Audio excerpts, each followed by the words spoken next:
And we made every living thing out of water. Al-Anbiya 21:30. And God has created every living creature from water.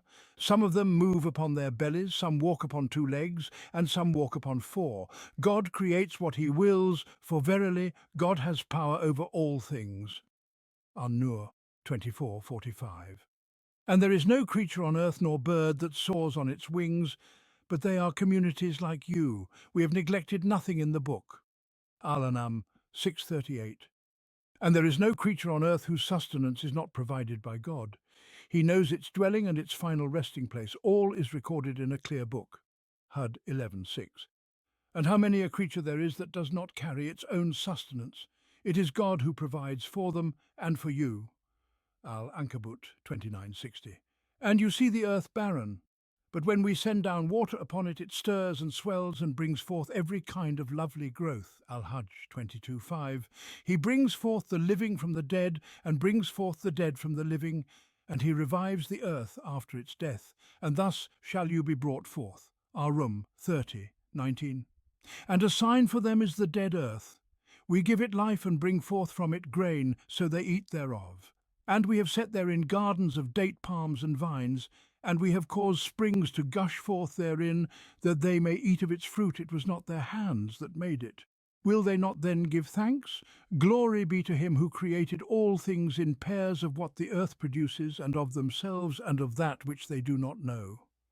Yasin 36:33-36. The originator of the heavens and the earth, he has made for you mates from among yourselves and pairs among the cattle, whereby he multiplies you. There is nothing like unto him, and he is the all-hearing, the all-seeing. Ash-Shura 42:11. And it is he who sends down water from the sky in due measure, and we bring thereby a dead land to life. Thus shall you be brought forth. And it is he who created all things in pairs, and appointed for you ships and cattle whereon you ride, that you may mount their backs, and then remember your sustainers' blessing when you are settled thereon, and say, Glory be to him who has made this subservient to us, for we could not have subdued it. As Zukhruf 43:11-13. Let man then look at his food. We pour forth water in abundance, then we split the earth in clefts, and we cause therein grain to grow, and vines and herbs and olives and date palms, and gardens dense with foliage, and fruits and pastures, as provision for you and for your cattle. Abasa 80:24-32. Glorify the name of your sustainer, the Most High, who creates and proportions, and who determines and guides, and who brings forth the pasturage, then turns it into dark stubble. Al-Ala 87:1-5. And unto God prostrates whatever is in the heavens and whatever is in the earth of living creatures, as do the angels, for they do not act arrogantly. They fear their sustainer above them and do what they are commanded. An-Nahl 16:49-50. Have you not seen that all who are in the heavens and the earth extol God's limitless glory? And so do the birds as they spread their wings. Each knows its prayer and its glorification, and God knows what they do. An-Nur 24:41. And so on and so forth. And thus does the Quran speak extensively of man, his origin and emergence, his nature and characteristics, his place in the grand scheme of existence, and the purpose of his being. It expounds upon his servitude to his sustainer and the implications of this servitude. It addresses his weaknesses and strengths, his duties and responsibilities, and every minute detail concerning his life upon this earth and his ultimate fate in the hereafter. Yet since our intent in this section is merely to illustrate the comprehensiveness of the Quranic vision, rather than to elaborate upon its fundamental truths and principles, such discussions belong to the second part of this book. We shall suffice with presenting a selection of Quranic verses concerning the reality of man, just as we have previously cited verses regarding the divine reality, the reality of the universe, and the reality of life itself. A more detailed discussion of these matters shall follow in the section on the foundations of the Islamic worldview. Indeed, we created man from sounding clay, from mud moulded into shape, and the jinn we created before from scorching fire. And when your sustainer said to the angels, I am creating a human being from sounding clay, from mud moulded into shape, so when I have fashioned him and breathed into him of my spirit, fall down in prostration before him. So the angels prostrated, all of them together, except Iblis. He refused to be among those who prostrated. Al-Hijr, 15:26-31. And indeed, we created man from an extract of clay.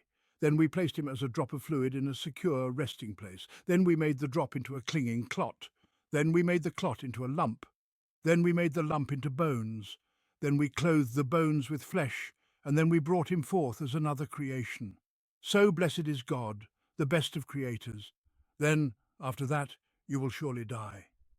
Then, on the day of resurrection, you will surely be raised up. Al-Mu'minun 23:12-16. And I did not create the jinn and mankind except to worship me. I seek no provision from them, nor do I ask that they should feed me. Indeed, it is God who is the provider, the possessor of mighty strength. Ad-Dariyat 51, 56, 58. And when your sustainer said to the angels, Indeed, I am placing upon the earth a vicegerent, they said, Will you place therein one who will spread corruption and shed blood, while we glorify you with praise and extol your holiness? He said, Indeed, I know that which you do not know. Al-Baqarah 230.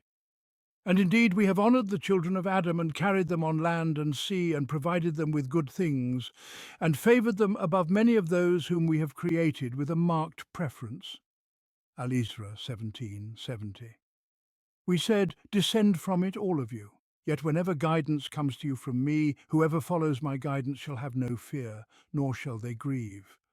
But those who disbelieve and deny our signs, they shall be companions of the fire, abiding therein eternally. Al-Baqarah 238-39.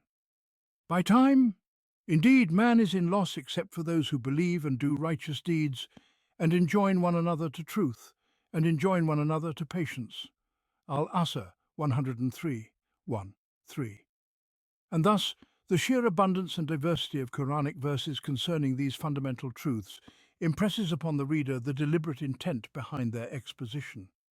They are laid out expansively, with precision and clarity, forming a comprehensive and self-sufficient foundation for the independent Islamic worldview, one that draws its building blocks, as well as its design, from the divine and infallible source.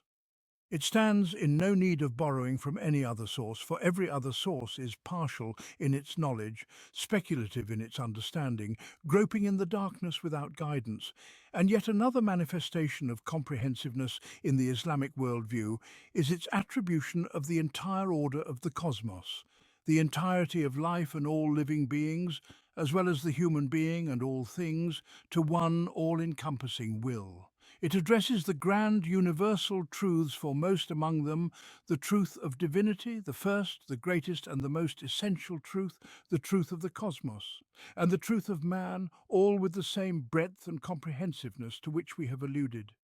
This worldview, by encompassing all matters with such thoroughness indeed, with every connotation of comprehensiveness, addresses the totality of human existence, all its dimensions, all its aspirations, all its needs and all its inclinations.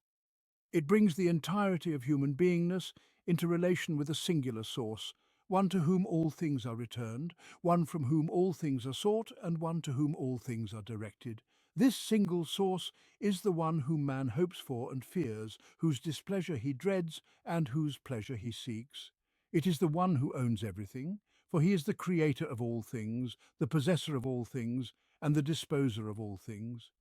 Likewise, this worldview unites the human essence, returning it to a single source from which it receives its concepts, values, standards, laws, and precepts. It is from this source that humankind finds answers to every question that stirs within them as they stand before the cosmos, life, and their fellow human beings, all of which evoke endless questions and reflections. When the human essence is thus united in its feelings and actions, its thoughts and responses, it gathers itself in the matters of faith and way of life, in its sources of inspiration and reception, in its affairs of life and death, in its striving and movement, and in its concerns for this world and the hereafter. It is no longer fragmented into scattered pieces or driven along disparate paths that lead to divergent goals. It ceases to tread the many roads of disarray and contradiction. When the human essence is gathered in this manner, it reaches the acme of its condition. This is because, at that point, it attains a state of unity, which is the hallmark of truth in all its domains. Unity is the truth of the Creator, glorified be He. Unity is the truth of this universe, despite its diversity of forms, manifestations, and states. Unity is the truth of life and living beings, despite the diversity of their species and kinds. Unity is the truth of humanity itself, despite the multiplicity of individuals and variations in their dispositions. Unity is the ultimate goal of human existence, manifesting in worship despite the diversity of acts and expressions of devotion. Thus, wherever man searches for truth in this existence, he finds unity. And when the human essence aligns itself with this truth in all its domains, it reaches the pinnacle of its inner strength and achieves the highest degree of harmony, not only within itself, but also with the truth of the cosmos in which it lives and interacts, as well as with the truth of every aspect of existence that it influences and by which it is influenced. This harmony enables the human being to produce the most profound effects and undertake the most sublime roles. When this truth reached its zenith within the chosen group of the early Muslims, God brought about through them great transformations upon the earth, profound and enduring impacts on the structure of human existence and the history of humankind. And when this truth is realized once more, and it will undoubtedly emerge again, by God's will it will bring forth great wonders, no matter what obstacles lie in its path. For the very existence of this truth generates an irresistible force, springing from the essence of the cosmos itself and aligning with the creative power of the maker of this universe. One of the manifestations of this unity in the human essence is that all human activity becomes a single movement directed toward fulfilling the ultimate purpose of human existence: worship. This worship embodies man's servitude to God alone in all matters of stewardship over the earth. This psychological and practical unity is the crowning feature of Islam, for it interprets all truths that confront the human soul in the entire cosmos and provides guidance for every aspect of human activity. In Islam alone, man can live for this world while living for the hereafter. He can work for God while working for his livelihood. He can achieve the human perfection sought by religion while engaging in the daily activities of earthly stewardship and the management of sustenance. This requires but one thing: that he dedicate his servitude to God alone, both in acts of ritual worship and in practical endeavors. That he directs every movement, every emotion, every action, every intention, and every effort toward that singular source, ensuring that he does not transgress the wide bounds of what is lawful bounds that encompass all the wholesome things of life. For God created man with all his faculties to be fully active, to work as a whole, and to fulfill his role. And through the combined efforts of these faculties, man achieves the purpose of his existence in ease and grace, in tranquility and peace, in complete freedom born of servitude to God alone. It is by virtue of this characteristic that Islam proved itself to be a comprehensive and integrated way of life. It is a way that encompasses belief within the conscience and organization within life, not in opposition to one another, but in an inseparable and interwoven bond. To separate them is to fragment and distort this religion. The division of human activity into acts of worship and transactions was a late development in the compilation of fiqh, jurisprudence. While it was initially intended as a technical classification, merely a feature of scholarly organization, it unfortunately led over time to harmful effects in conceptual understanding, which were followed eventually by harmful effects in the entirety of Islamic life. It gave rise to the misconception that the quality of worship is exclusive to the first type of activity covered under fiqh al-ibadat, the jurisprudence of worship, while this quality was seen as absent by comparison from the second type of activity governed by fiqh al-muamalat, the jurisprudence of transactions. This is undoubtedly a deviation from the true Islamic worldview, and inevitably it resulted in a deviation in the life of the Islamic community as a whole. In the Islamic worldview, there is no human activity that does not fall under the meaning of worship and does not require the realization of this quality. The entire Islamic system is ultimately aimed at achieving the essence of worship first and foremost. There is no goal in the Islamic system of governance, economics, criminal law, civil law, family law, or any other branch of legislation, except to realize the meaning of worship in human life. Human activity is only characterized by this quality and fulfills this purpose which the Quran defines as the ultimate purpose of human existence when it conforms to the divine methodology. Only then does it affirm God's oneness in divinity and acknowledge his sole sovereignty. Otherwise it deviates from worship, for it departs from servitude to God. It thereby strays from the purpose of human existence as ordained by God and departs from his religion.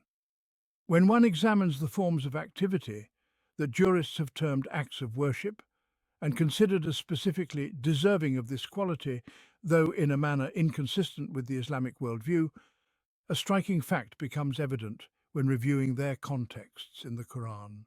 These activities are never mentioned in isolation or divorced from the other forms of activity that jurists termed transactions. Rather, both are presented together in the Quranic discourse and within the framework of divine guidance as parts of the single methodology of worship that constitutes the purpose of human existence. Both are manifestations of servitude and of affirming God's oneness in divinity. That division over the passage of time led some to believe that they could remain Muslims by performing the acts of worship in accordance with Islamic precepts, while conducting their transactions in accordance with another methodology, one derived not from God, but from another deity. This deity is the one who prescribes for them laws concerning their daily lives that God has not sanctioned. This is a grave delusion. Islam is an indivisible whole. Whoever divides it into two parts in this manner removes themselves from its unity, or in other words, exits from this religion.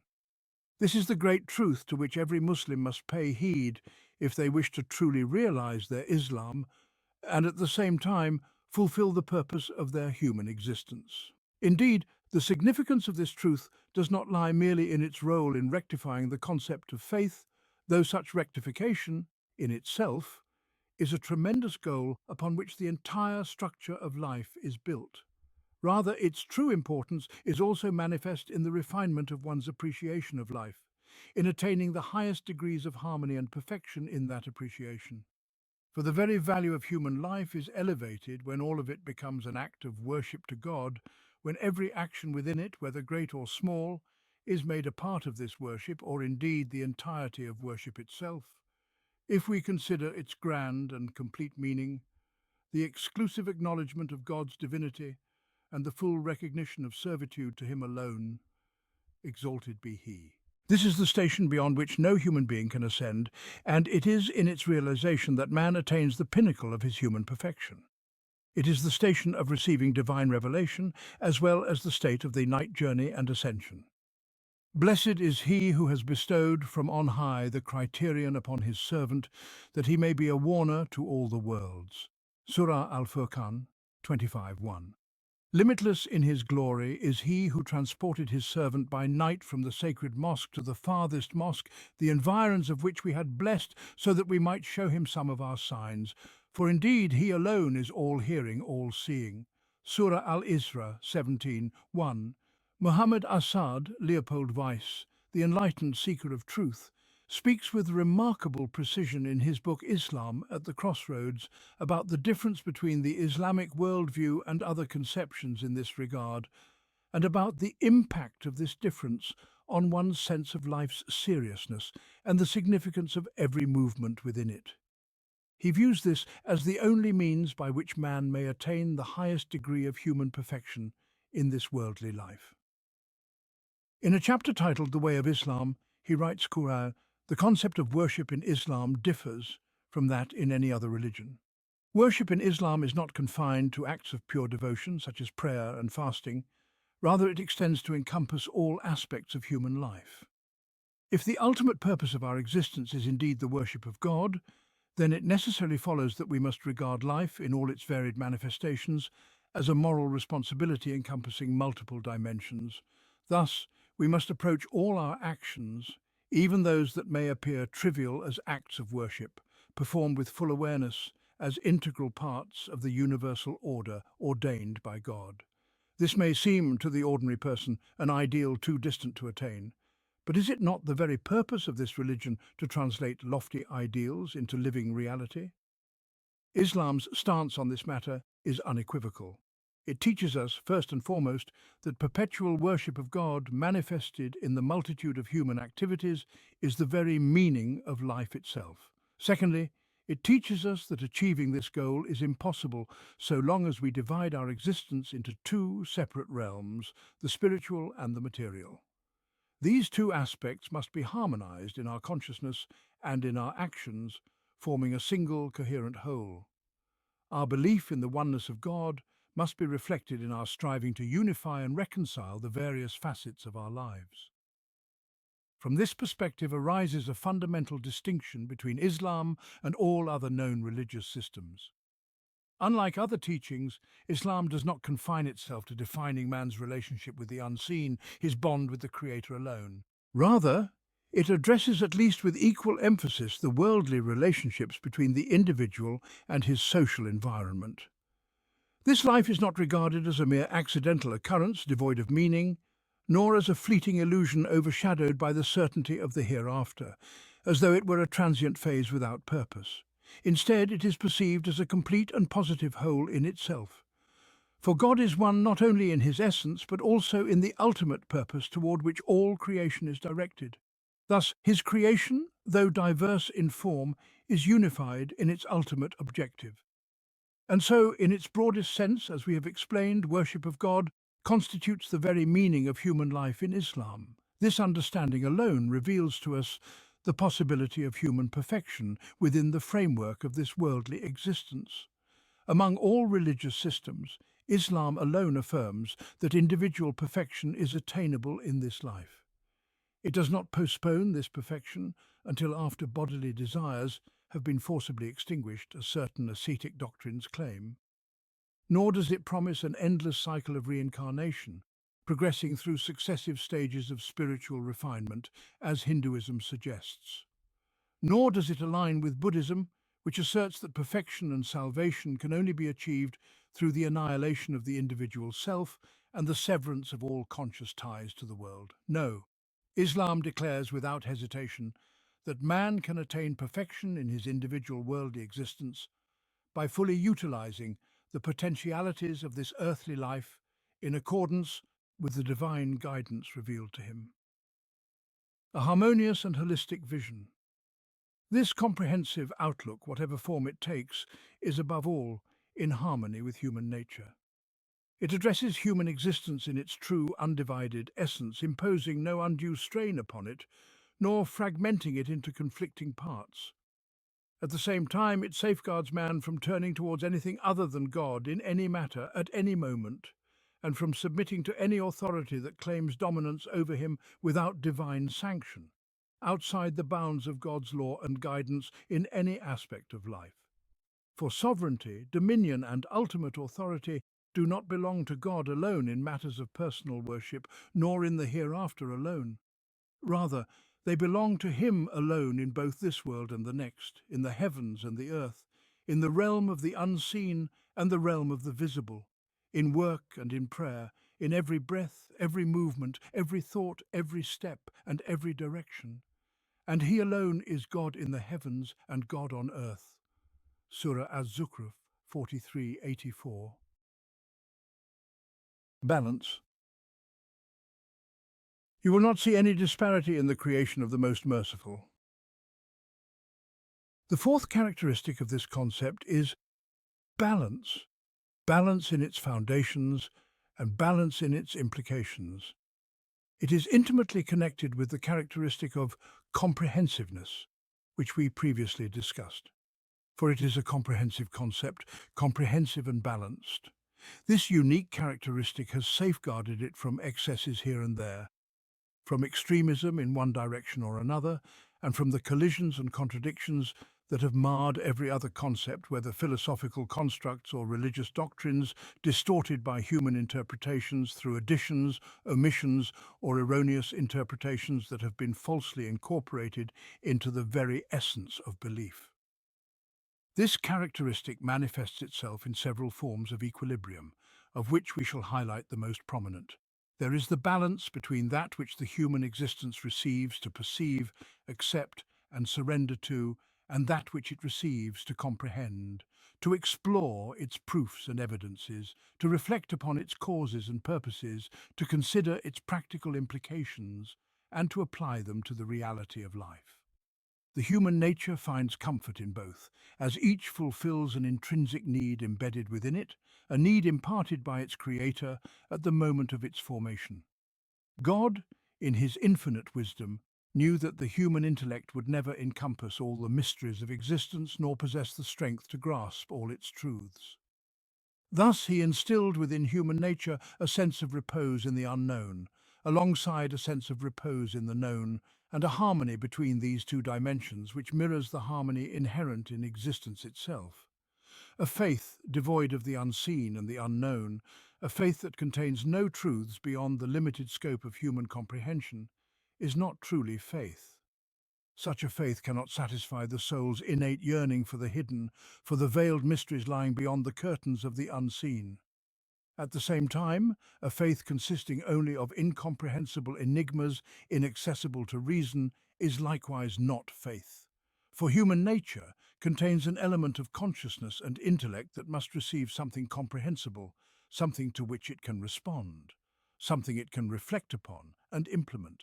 A comprehensive faith is one that fulfills both aspects, this and that, and allows human nature to find equilibrium within itself, as it discovers in faith a match for all its inherent capacities and aspirations.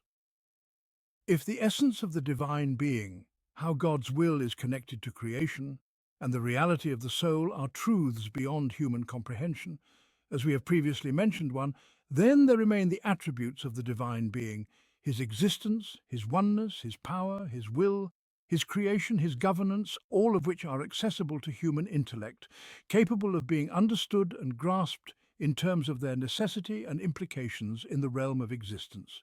Islam presents these attributes with persuasive evidences. There's also the universe, its reality, its origin, its relationship to its creator, its servitude to him, its readiness to host life, its connection to humanity and humanity's relationship with it. And there is life in all its forms, species, manifestations and levels, its origin, its connection to the nature of the universe, its relationship with its creator who brought it into being. And then there is man, his reality, his attributes, his source, the purpose of his existence, and the path of his life. All of this is conveyed in a logic that is clear, comprehensible, and comforting to both heart and mind, supported by evidences that the innate disposition, fitra, readily accepts and surrenders to. Were they created out of nothing, or were they themselves the creators? Or did they create the heavens and the earth? Nay, but they are not certain in their belief. Surah At-Tur 52, 35, 36. Or have they taken for worship gods from the earth who can raise the dead? If there were in them, the heavens and the earth, other gods besides God, surely both would have been ruined. Glorified is God, the sustainer of the throne, above all that they attribute to him. He is not questioned about what he does, but they will be questioned. Or have they taken besides him other gods? Say, bring your proof. This is the message of those with me and the message of those before me. But most of them do not know the truth, and so they turn away. Surah Al-Anbiya 21, 21, 24. Is not he who created the heavens and the earth able to create the like of them? Yes, indeed, he is the all-knowing creator. His command, when he wills a thing, is only to say to it, be, and it is. Surah Yasin 36, 81, 82. And he puts forth for us a parable and forgets his own creation. He says, who will give life to these bones when they have decayed? Say, he will give life to them who created them for the first time. And he is the all-knower of every creation. Surah Yasin 36, 78, 79. Is he not best who created the heavens and the earth and sent down for you rain from the sky, thereby producing beautiful gardens? It is not for you to cause their trees to grow. Is there a God with God? No, but they are a people who ascribe equals to him. Surah An-Naml 27, 60, 64. And among his signs is that he created you from dust. Then suddenly you are human beings dispersing. And among his signs is that he created for you from yourselves mates that you may find tranquility in them, and he placed between you affection and mercy. Indeed, in that are signs for a people who reflect. And among his signs is the creation of the heavens and the earth, and the diversity of your languages and your colours. Indeed, in that are signs for those of knowledge. And among his signs is your sleep by night and day, and your seeking of his bounty. Indeed, in that are signs for a people who listen. And among his signs is that he shows you the lightning, causing fear and aspiration. And he sends down rain from the sky, by which he brings to life the earth after its lifelessness. Indeed, in that are signs for a people who use reason. And among his signs is that the heaven and the earth stand by his command. Then, when he calls you with a single call from the earth, immediately you will come forth. Surah Ar-Rum 30:20-25. Thus, the signs and proofs continue to unfold, compelling arguments and evidences presented in both the inner self and the vast horizons of existence. These signs invite reflection and contemplation, as well as serve as a basis for argument and proof. Human intellect is free to ponder them, to receive their messages, and to engage with their evidences in relation to the truths they seek to establish. All of this lies within the scope of vision and the capacity of human understanding. Thus, the human disposition finds in the Islamic perspective a fulfillment of all its aspirations of the known and the unknown, of the unseen that defies comprehension and vision, and the manifest which the intellect may traverse and the heart may ponder. It finds a realm far greater than its understanding, inspiring awe towards the majesty of the great Creator, and a realm within the reach of its understanding, affirming the dignity and worth of the human being in the grand scheme of creation. Human existence achieves balance through this duality. It believes in the vast unseen while contemplating the profound known. And then there is the balance between the boundless freedom of the divine will and the constancy of the cosmic laws. The divine will is utterly free, unrestrained by anything that might occur to human thought. It brings forth all things merely by willing them into existence. There is no binding rule, no imposed framework that the divine will must conform to when it creates as it pleases. Our word to a thing when we intend it is but that we say to it, "Be," and it is. Surah An-Nahl 1640. He said, "My sustainer, how shall I have a son, seeing that I have reached old age and my wife is barren?" He said, "Thus does God do whatever he wills." Al-Imran 40. He said, "Thus does God create whatever he wills. When he decrees a thing, he but says to it, 'Be,' and it is." Al-Imran 47. And his wife standing nearby laughed, and we gave her glad tidings of Isaac, and after Isaac Jacob. She exclaimed, "Woe unto me! Shall I give birth, seeing that I am an old woman and my husband an aged man? Verily, this is an amazing thing." They said, "Do you marvel at the decree of God?" Hud 71-73. Indeed, the likeness of Jesus with God is as the likeness of Adam. He created him from dust, and he said to him, "Be," and he was. This is the truth from your sustainer, so be not among those who doubt. Al-Imran 59-60.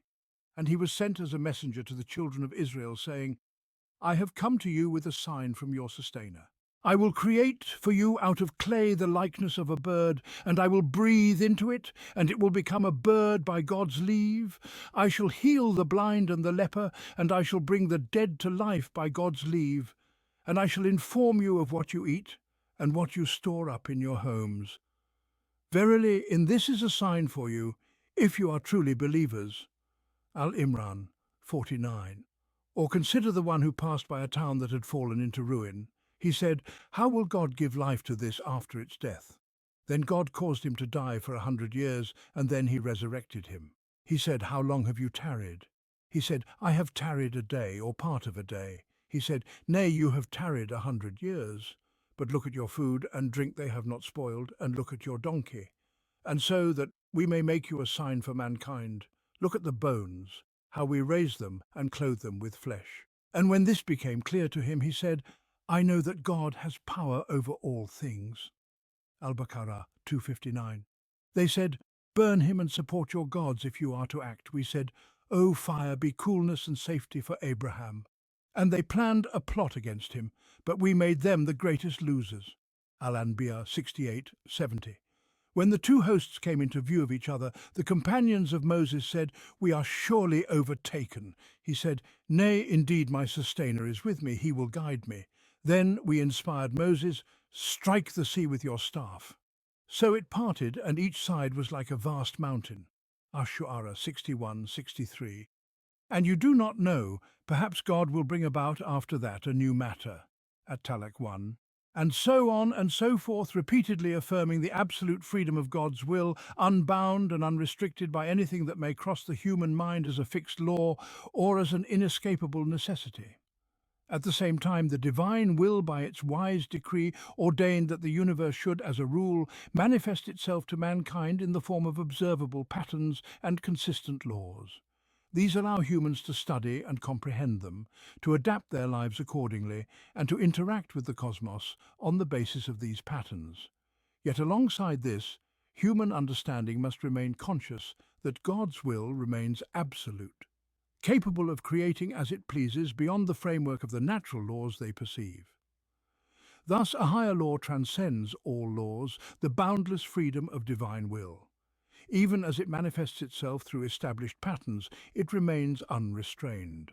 Therefore, God directs human vision and understanding to ponder his ways in the universe, to reflect on their outcomes to the extent that human reason allows, and to benefit from this understanding in their practical lives.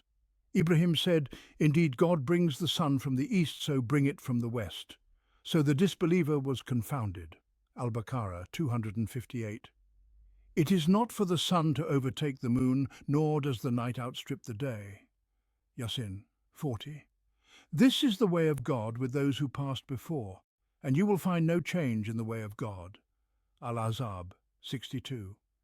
Many ways of life have passed before you, so travel through the earth and observe how the end of those who denied was. Al-Imran 137. Does it not guide them to reflect on how many generations we destroyed before them as they walk among their dwellings? Verily, in this are signs, do they not listen? As Sajda 26. And indeed, we sent messengers before you to their people, and they came to them with clear proofs. Then we took vengeance against those who committed crimes, and it was incumbent upon us to support the believers. Ar-Rum 47. And we destroyed generations before you when they wronged, and their messengers came to them with clear proofs, but they would not believe. Thus do we recompense the guilty people. Yunus 13. And if only the people of the towns had believed and been mindful of God, we would have opened upon them blessings from the heavens and the earth. But they denied, so we seized them for what they were earning. Al-Araf 96. Through the constancy of these patterns and the freedom of God's will, the human conscience finds itself on firm and stable ground, capable of acting with an understanding of the nature of the world, the path of life, the purpose of striving, and the reward of effort. Humanity learns the laws of the universe, the patterns of life, and the potentials of the earth, and benefits from its steady principles through a disciplined scientific approach. Yet, at the same time, the believer remains spiritually connected to God, their heart attached to his will, never deeming anything too great for God's power or too remote from his reach. This awareness prevents despair under the weight of reality and keeps one's soul from imagining that God's will is confined to the patterns they observe. Thus, the believer's heart remains alive, their hope undiminished. They do not fall into resignation or apathy, nor do they live in passive acceptance of distress. A Muslim takes up the means and works according to the laws of the universe because they are commanded to do so. Yet they do not believe that these means and causes are the true originators of outcomes. All matters are ultimately referred back to the creator of the means, and the believer relies solely on him, beyond all apparent causes, even as they fulfill their duty of striving, working, and taking the necessary measures out of obedience to God. In this way, a Muslim benefits from the constancy of the universal laws in advancing scientific experimentation and practical methods for interacting with the world, its mysteries, and its resources. They do not miss any of the advantages of scientific knowledge or practical techniques, yet at the same time their heart remains connected to God, alive with this connection. Their conscience remains attuned to moral and ethical values which elevate life, bless it and purify it, raising human existence to its highest potential on earth, within the scope of human capacity. The balance between God's boundless will and the limited will of humankind has been a celebrated issue in the history of intellectual debate across all beliefs, philosophies and civilizations, known as the question of predestination and free will, or determinism and choice. Islam affirms the absolute freedom of God's will, as we have explained, and its unique efficacy, unmatched by any other force, as will be discussed further in the characteristics of universality and positivity. At the same time, Islam affirms the positive role of human will, as we will detail under the characteristic of positivity. It grants humanity the primary role on earth as its stewards, a role of immense significance, giving the human being an exalted position in the cosmic order and vast scope for action, influence and responsibility. Yet all of this is balanced with the belief in the unrestricted will of God, whose unique efficacy transcends all apparent causes. Human activity is itself one of these apparent causes, while human existence, will, actions and movement fall within the scope of God's boundless will, which encompasses all existence and all that is therein. This interplay will be expanded upon as we explore the characteristic of positivity. Man reads in the noble Quran, "No misfortune befalls on earth, nor in your own selves, but it is inscribed in the book before we bring it into being verily that is easy for God." Al-Hadid 22. Say, "Nothing shall ever befall us except what God has decreed for us. He is our protector, and in God let the believers put their trust." At-Tawbah 51. Yet when good befalls them, they say, "This is from God." But when evil befalls them, they say, "This is from you." Say, "All is from God." What is amiss with these people, that they can hardly comprehend any word? An-Nisa 78. Say, "Even if you had remained in your homes, those for whom death was decreed would have sallied forth to their places of death." Al-Imran 154. Wherever you may be, death will overtake you even if you be in lofty towers. An-Nisa 78.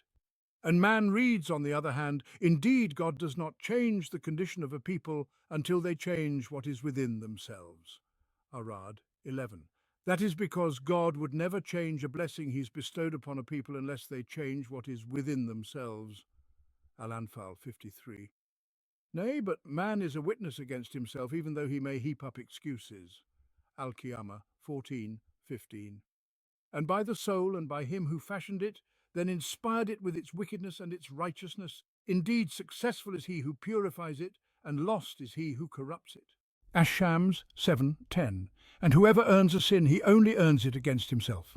An-Nisa 111. Then, after reading these two perspectives, man comes upon yet another. Nay, verily this is but a reminder, so whoever wills may remember it. Yet they will not remember unless God so wills. He alone is worthy of being feared, and he alone is worthy to forgive. Al-Mudaththir 54:56.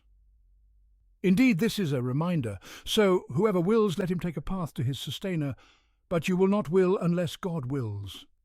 Al-Insan 29:30. Why is it that when calamity befell you, though you had afflicted your enemies with twice as much, you said, "Whence is this?" Say, "It is from your own selves. Indeed, God has power over all things, and what befell you on the day the two armies met was by God's leave." Al-Imran 165-166. When man reads these three diverse sets of verses, he begins to perceive the vastness of the concept of qadar, divine decree, in the Islamic worldview. He begins to understand the domain within which human volition operates, encompassed as it is by the all-encompassing divine will. The philosophies and distorted creeds of old wandered astray in this matter, returning only with confusion and contradiction.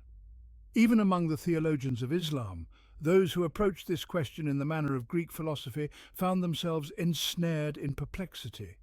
They relied more upon foreign methods of reasoning than upon the Quranic approach to this profound issue.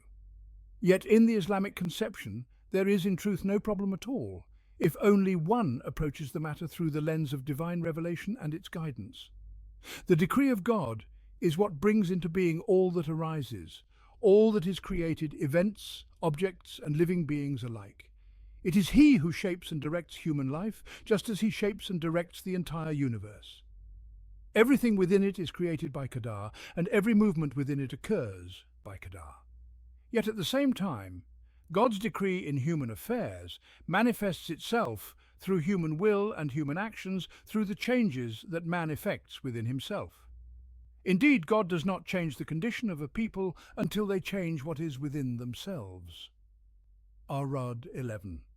The fact that all matters ultimately revert to God's absolute and unrestricted will does not negate this reality, nor does it render it meaningless. Both dimensions are often presented together in a single Quranic verse, as we observed in the third set of examples. It's only when we impose upon the issue our own preconceived notions, our own limited constructs about the relationship between divine will and human action, that we perceive conflict or contradiction. However, the correct approach is not to derive our understanding of this matter from prior rational assumptions, but rather to allow the Quranic revelations to shape our intellectual framework. For in matters of divine decree, where human reason possesses no independent evidence, our only source of knowledge is what God Himself has disclosed to us. For He has said, "So whoever wills may take a path to his sustainer." And He has said, "Yet you will not will unless God wills." And He has said, "Nay, but man is a witness against himself, even though he may heap up excuses." And He has said, "Whomsoever God wills to guide, He expands his breast to Islam, and whomsoever He wills to lead astray, He makes his breast tight and constricted, as though he were climbing into the sky." Al-An'am 125. And He has also said, "And your sustainer is never unjust to his servants." Fussilat 46. Thus, in accordance with a Muslim's conception of his sustainer, of his justice in reward and punishment, and of his all-encompassing will and decree, there must necessarily be a relationship between the meanings of these verses that allows for human agency and responsibility, so that moral accountability and divine recompense may be justly established.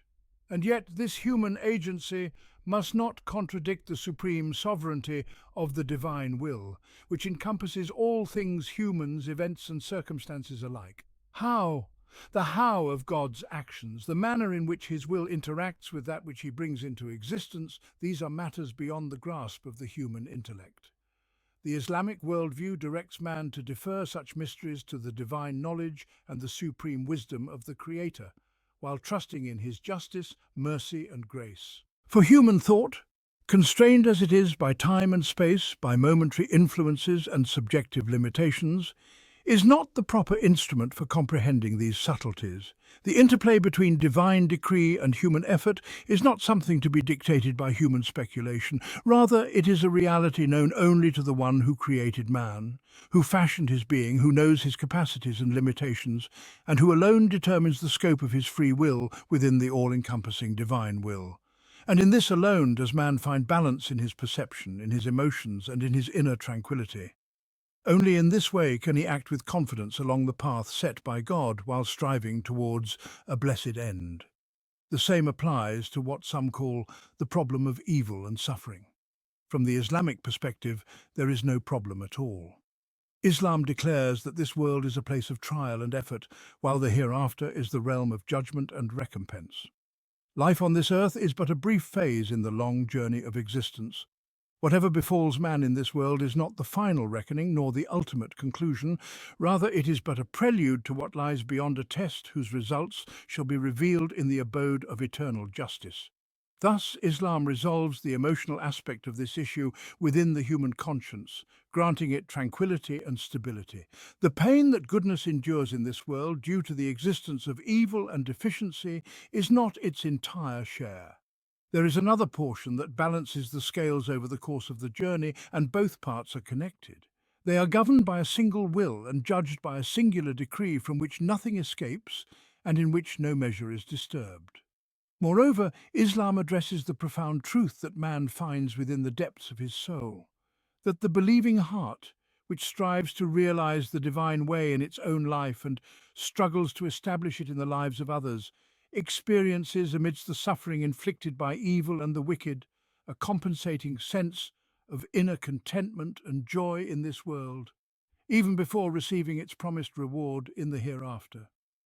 This feeling arises from the awareness that one is pleasing God through one's actions, and that God, in turn, is pleased with one's righteous struggle. This is a testimony borne by the very essence of the living human soul and by the innate nature with which man has been created, that God has so fashioned the human being that his intrinsic disposition finds its immediate recompense in combating falsehood and evil and in championing truth and righteousness.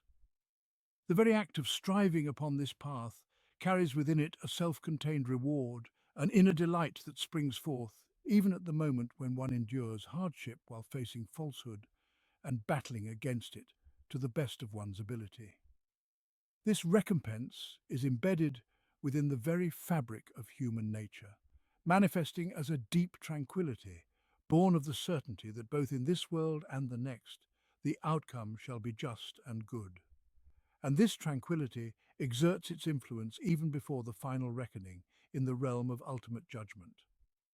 Those who believe and whose hearts find peace in the remembrance of God, verily, in the remembrance of God do hearts find peace. Surah Arad 13:28. Is he whose heart God has opened to Islam so that he walks in the light of his sustainer like one who is hardened of heart?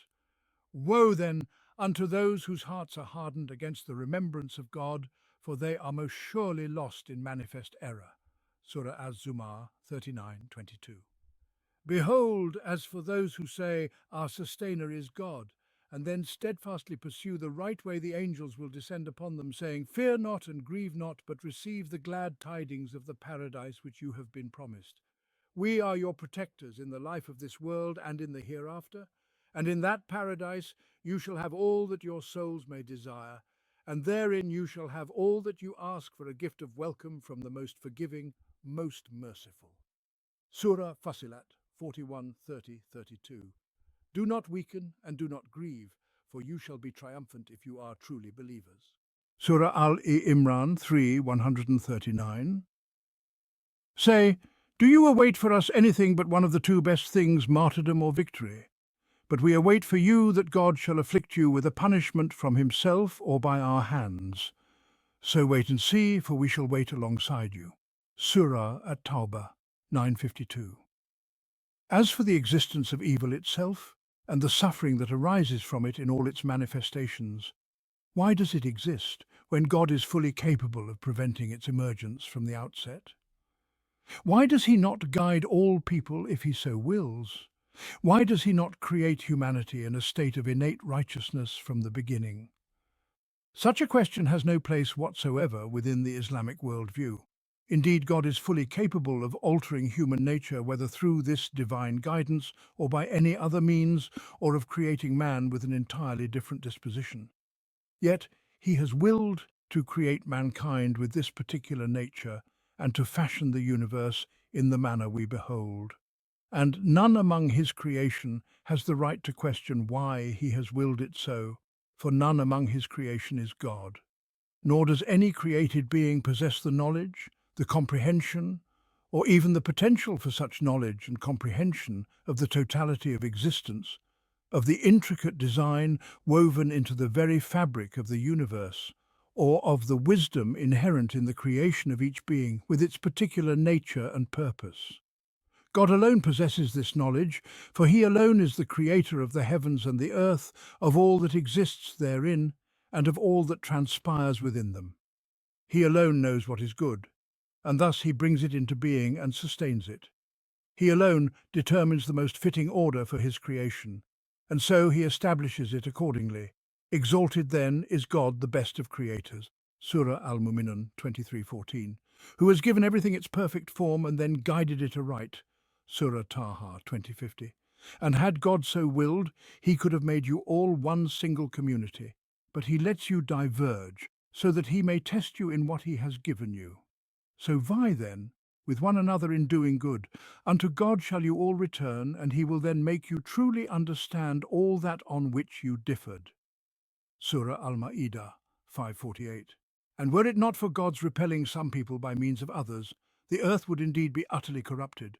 But God is limitless in his bounty unto all creation. Surah Al-Baqarah 251. And we test you all through evil and good by way of trial, and unto us shall you all return. Surah Al-Anbiya 21:35. The question of why in this matter is not a question that a sincere believer would ask, nor is it a question that a serious atheist would pose. A sincere believer does not ask it because he holds a deep reverence for God, whom he has come to know through the Islamic conception of the divine, and because he is fully aware of the limitations of human understanding, which was never designed to function within this domain of inquiry. Likewise, a serious atheist would not ask this question, for he does not, to begin with, acknowledge God's existence. But if he were to concede God's existence, he would simultaneously recognize that such is the nature of divine will, that this is the very essence of his sovereignty, and that whatever he has chosen is by definition the absolute and unquestionable good.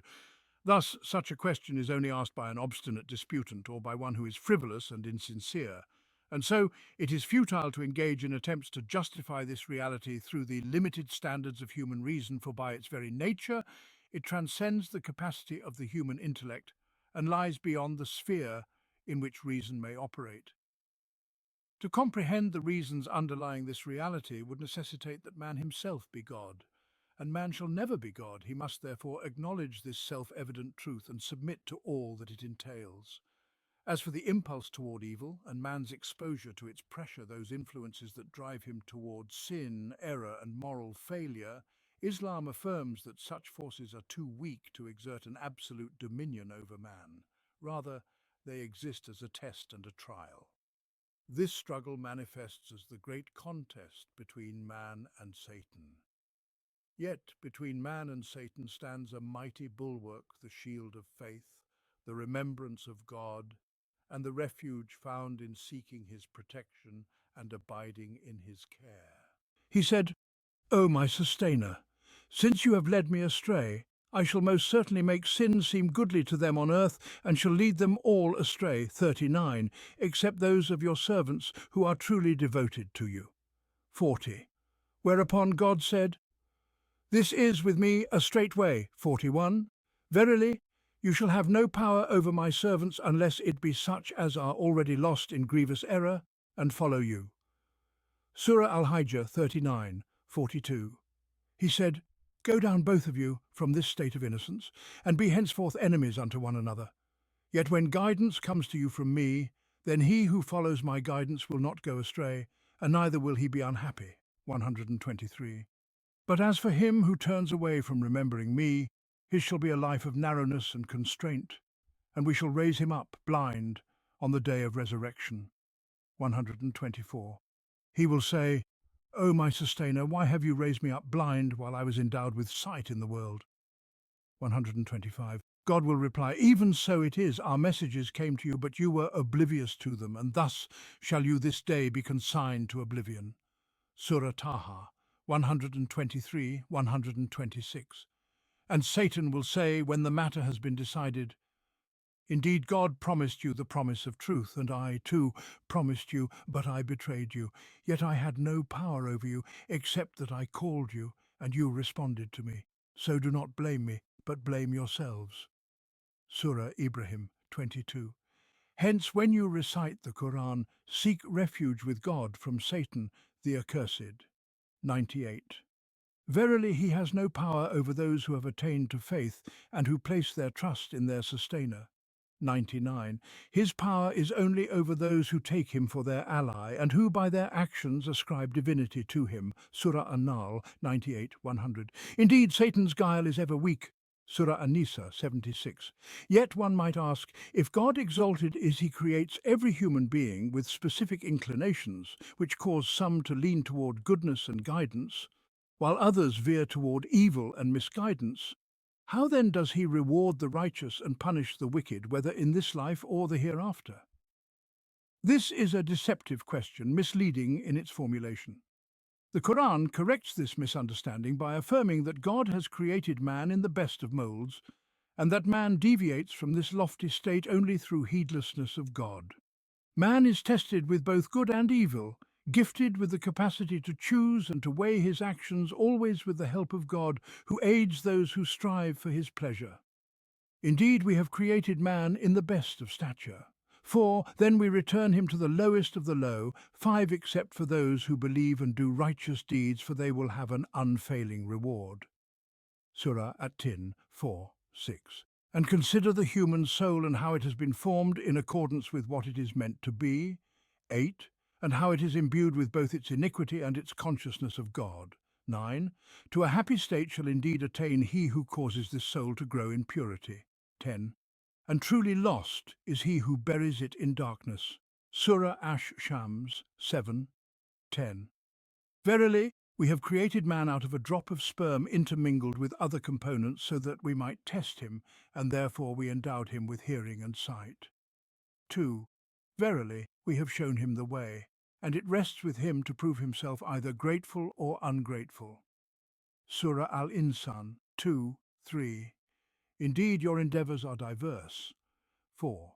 Now as for him who gives for God's cause and is conscious of him, 5, and believes in ultimate goodness, 6, we shall facilitate for him the path to ease, 7.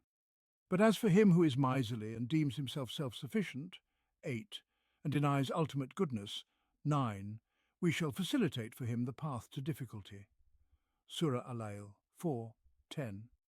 And as for those who strive in our cause, we shall most certainly guide them onto paths that lead unto us. For behold, God is indeed with the doers of good.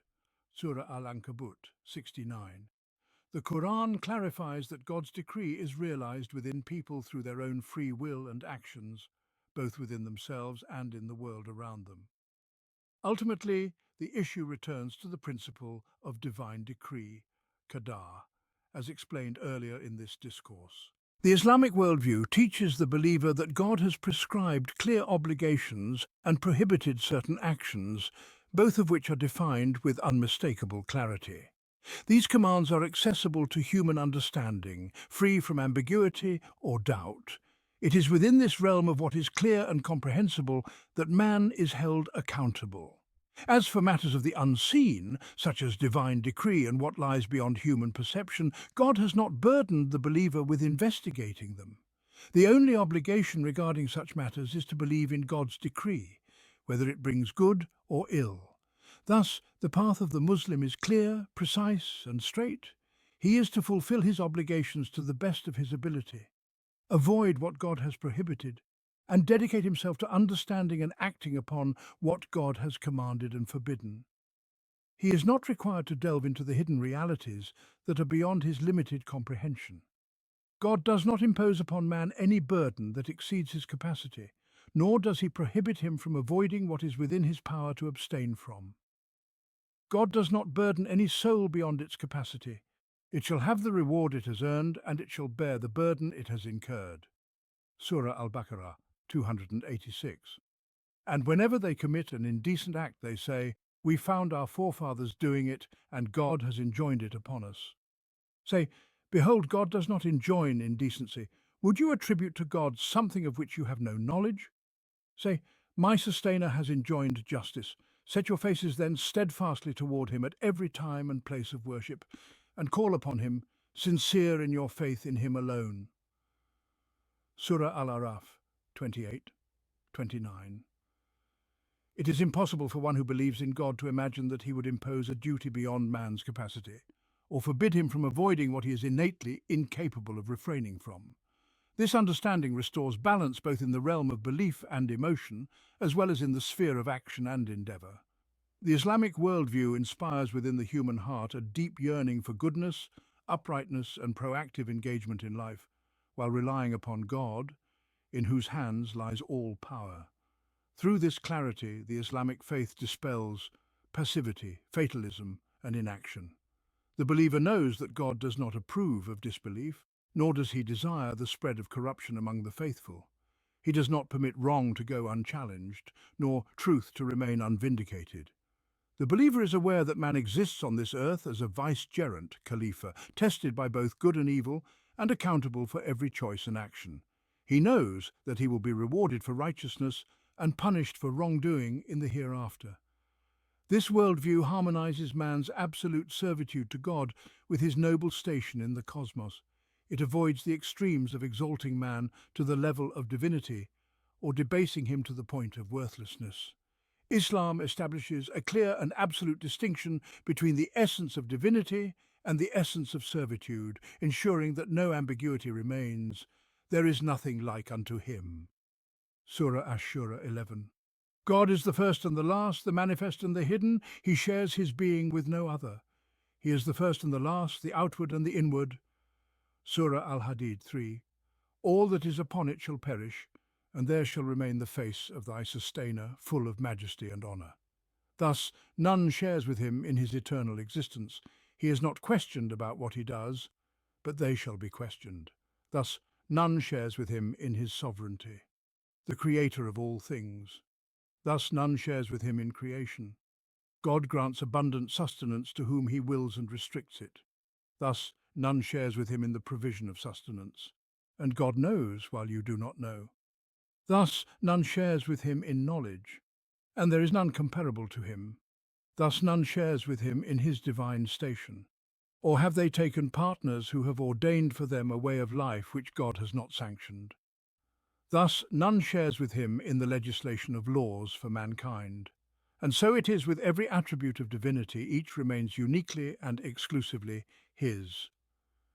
The servant is but a servant, possessing no share in the reality or attributes of God.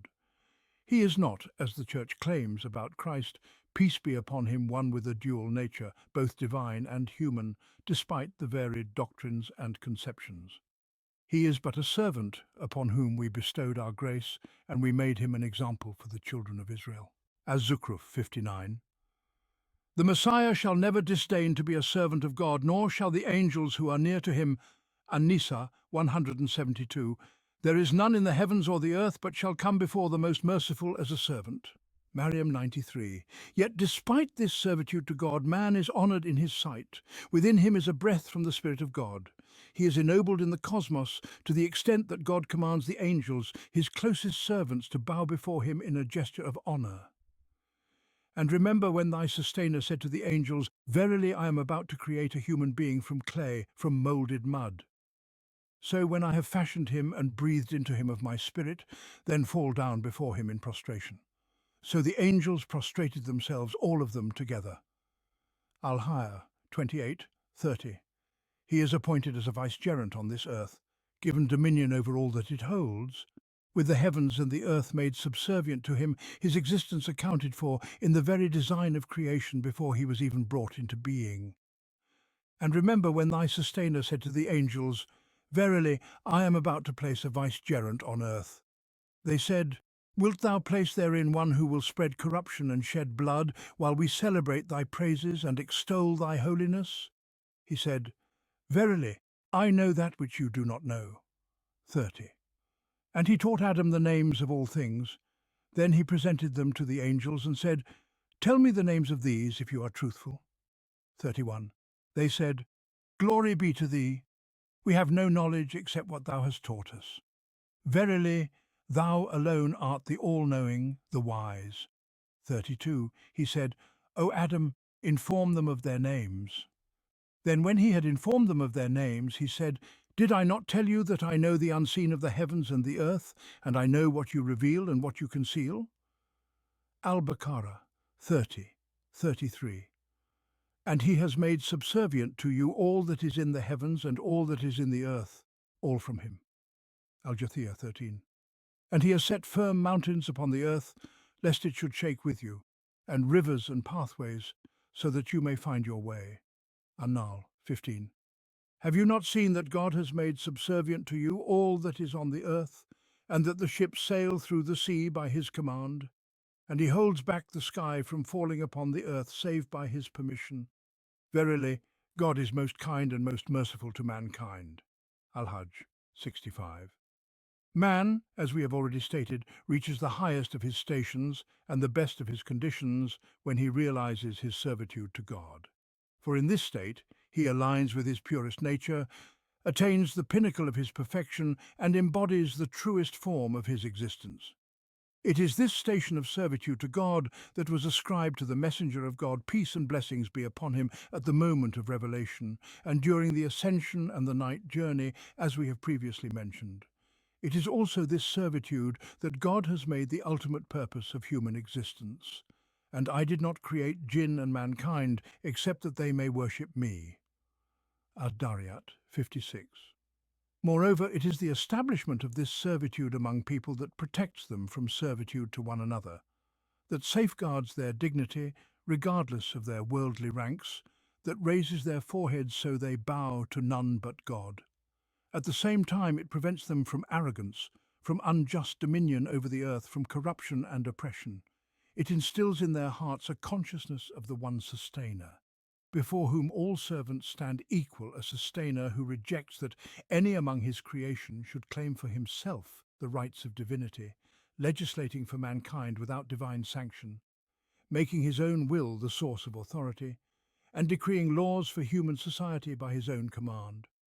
Thus, within the Islamic conception, there is no contradiction between the elevation of man, his dignity, his greatness, his effectiveness, and his servitude to God, the Most High, and God's absolute exclusivity in divinity and all its attributes.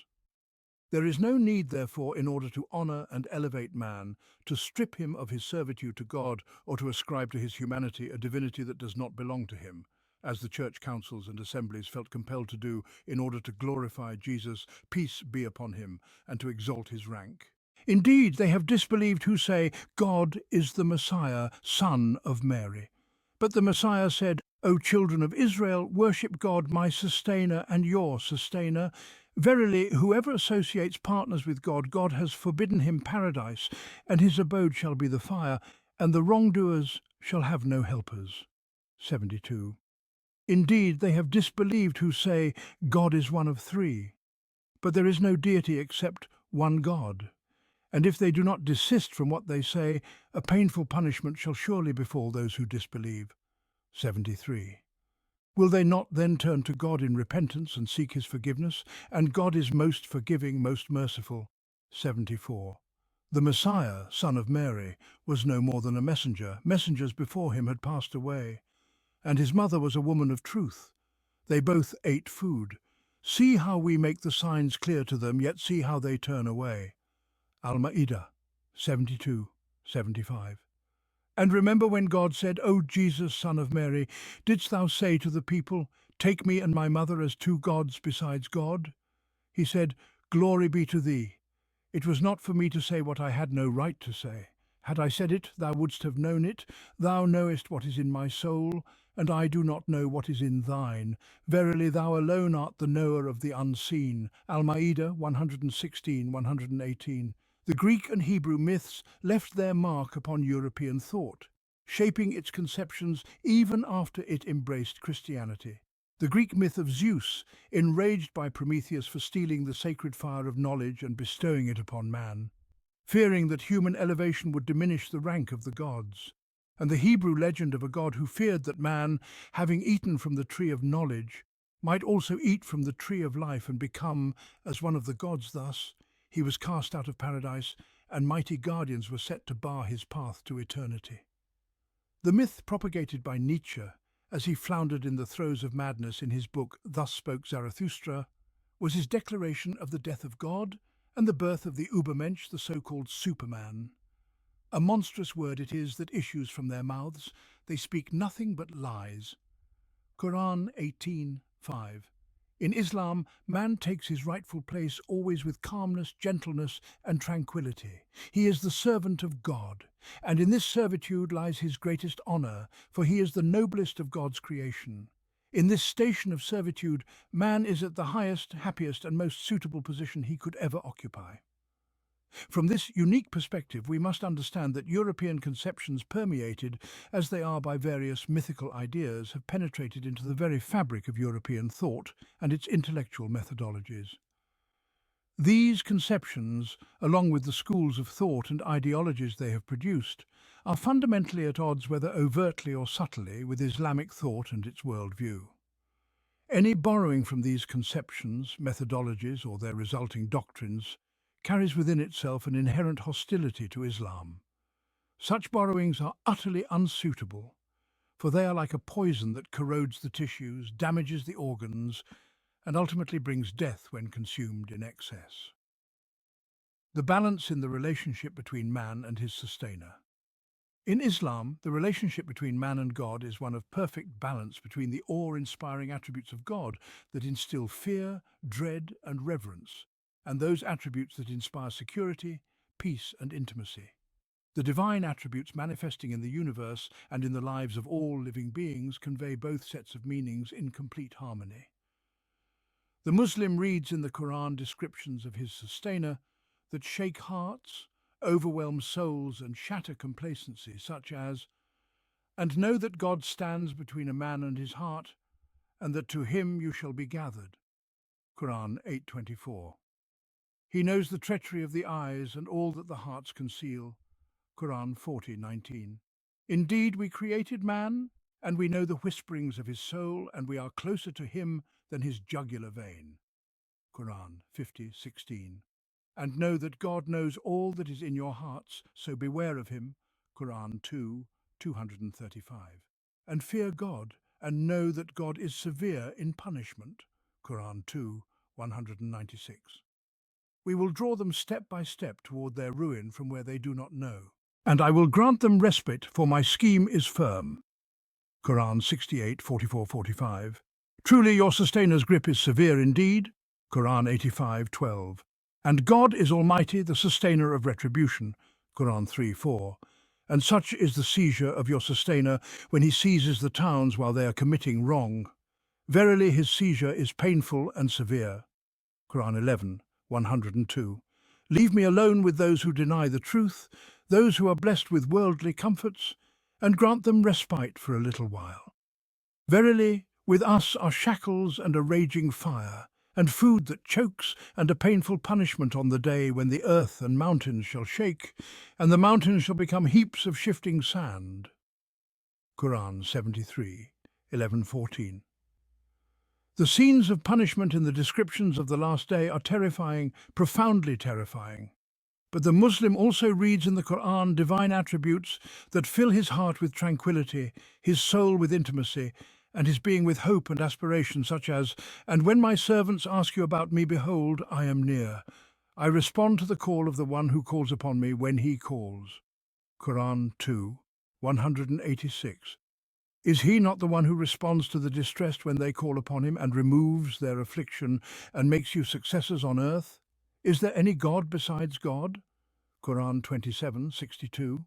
"Satan threatens you with poverty and commands you to immorality, but God promises you forgiveness from him and bounty, and God is all-encompassing, all-knowing." Quran 2:268. "And God would never let your faith go to waste. Verily, God is full of kindness and mercy toward humankind." Quran 2:143. "God desires to lighten your burden, for man was created weak." Quran 4:28.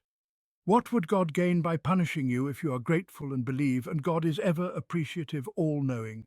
Quran 4:147. "Indeed, those who have faith and do righteous deeds, the most merciful will bestow love upon them."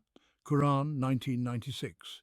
"And he is the forgiving, the loving." Quran 85:14. "Indeed, God is compassionate toward his servants."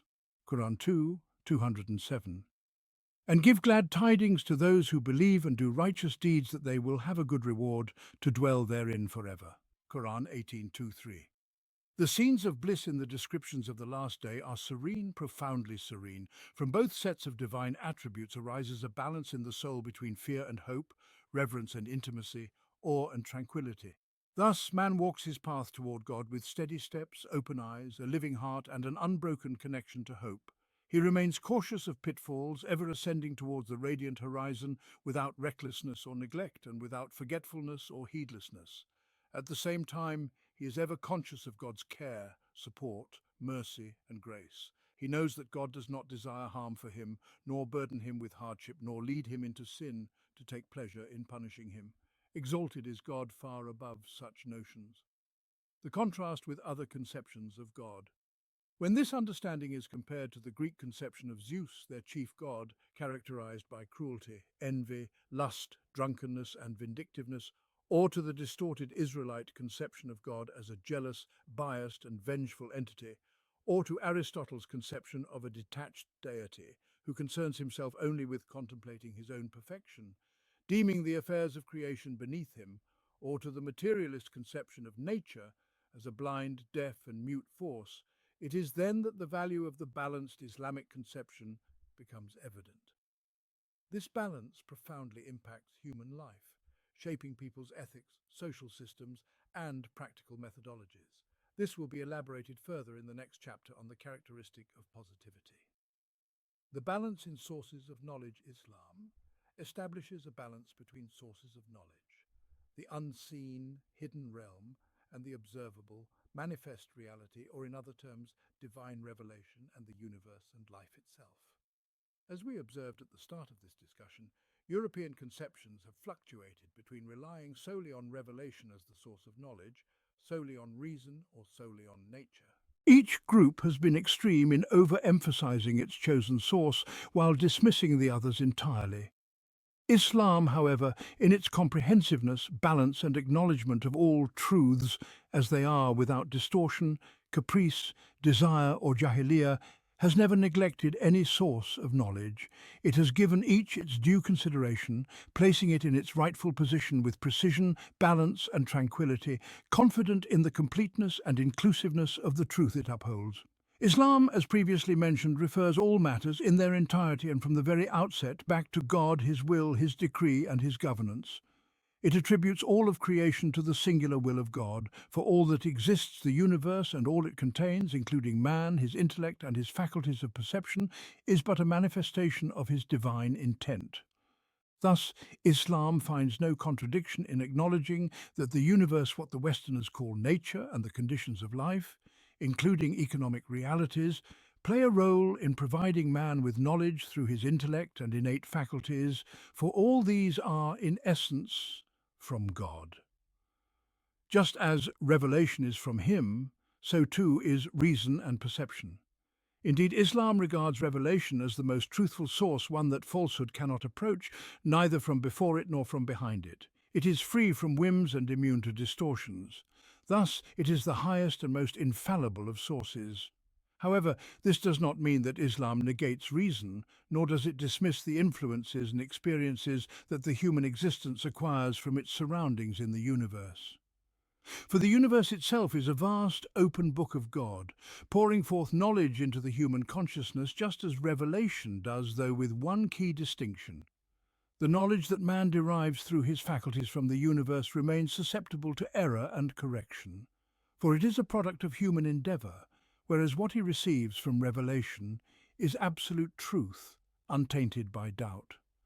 God has created man in harmony with the universe and with all living beings. They all stem from His creation, all receive from Him, and all are guided by His wisdom. He said, "Our sustainer is He who gives everything its form and then guides it." Taha 50. Glorify the name of thy sustainer, the Most High, who creates and proportions, who determines and guides. Al-Ala 1, 3. And of everything we have created pairs, so that you might bear in mind that God alone is one. Ad-Dariyat 49. And there is no beast that walks upon the earth, nor bird that flies with its wings, but they are communities like unto you. Al-An'am 38. It is He who has made the earth a cradle for you, and has provided for you pathways therein. Taha 53. From it we created you, and into it we shall return you, and from it we shall bring you forth once again. Taha 55. Limitless in His glory is He who has created all pairs, be they of what the earth produces, or of themselves, or of that of which they have no knowledge. Yasin 36. The originator of the heavens and the earth, He has given you mates of your own kind, just as He has given mates to the cattle. Ashura 11. The Quran abounds with verses that speak of the harmony synergy, and mutual cooperation among all of God's creations, including man. These verses impart a profound sense of unity, solidarity, and coherence in the very nature of existence and its overarching purpose. Consider, for instance, have we not made the earth a resting place, and the mountains as pegs? And we have created you in pairs, and we have made your sleep for repose, and we have made the night as a covering, and we have made the day for livelihood, and we have built above you 7 mighty ones, and we have set a radiant lamp, and we have sent down from the rain clouds water pouring forth abundantly, so that we might bring forth thereby grain and plants and gardens abounding. An-Naba 6:16. Are you more difficult to create, or is the heaven? He has built it. He raised its vault, then fashioned it, and he darkened its night and brought forth its morning. And thereafter he spread out the earth, bringing forth from it its water and its pastures, and set upon it the mountains firm, all as a provision for you and for your cattle. An-Naziat 27:33. Let man then consider his food. We pour down water in abundance. Then we cleave the earth asunder, causing grain to grow therein, and vines and herbs, and olive trees and date palms, and gardens dense with foliage, and fruits and grasses, as a provision for you and for your cattle. Abasa 24:32. And God sends down water from the sky, giving life thereby to the earth after it had been lifeless verily. In this is a sign for people who listen. And in cattle too there is a lesson for you. We give you to drink of that which is within their bellies, between excretions and blood pure milk, palatable to those who drink it. And of the fruits of the date palm and the vine you derive strong drink and wholesome sustenance verily. In this is a sign for people who use their reason. And thy sustainer has inspired the bee. Set up hives in the mountains and in the trees and in what people build, then eat of all manner of fruit, and follow humbly the paths ordained for thee by thy sustainer. There issues from within their bodies a drink of many hues, wherein there is healing for mankind verily. In this is a sign for people who reflect. An-Nahl 65:69. And God has provided you with homes as places of rest, and has given you from the hides of cattle dwellings which you find light to carry on the day of journeying and on the day of encampment, and from their wool, their fur and their hair, furnishings and goods for a while. And God has made for you, out of what he has created, shade and places of shelter in the mountains, and garments to protect you from heat, and coats of mail to protect you in battle. Thus does he bestow his blessings upon you, so that you might surrender yourselves to him. An-Nahl 80:81. Many such verses abound, and we shall delve deeper into them when discussing the true nature of the universe and of man in the Islamic worldview. For now, however, it suffices to say that based on its assertion that there exists a profound harmony and compatibility between the universe and man, Islam has made the cosmos, life and living beings among the sources of knowledge available to humanity. The universe is an open book of divine signs, and man himself is a repository of divine wisdom. He is thus called to reflect upon both. As for the primary and most infallible source, one that reigns supreme over all other sources of knowledge, Islam directs us to the Quran, saying, "Verily this Quran guides to that which is most upright." Al-Isra 9. And so we have set thee on a clear way of command. Follow it then, and do not follow the desires of those who do not know. Al-Jathiyah 18. Behold, we have bestowed from on high this divine writ in the Arabic tongue, so that you might encompass its meaning with your reason.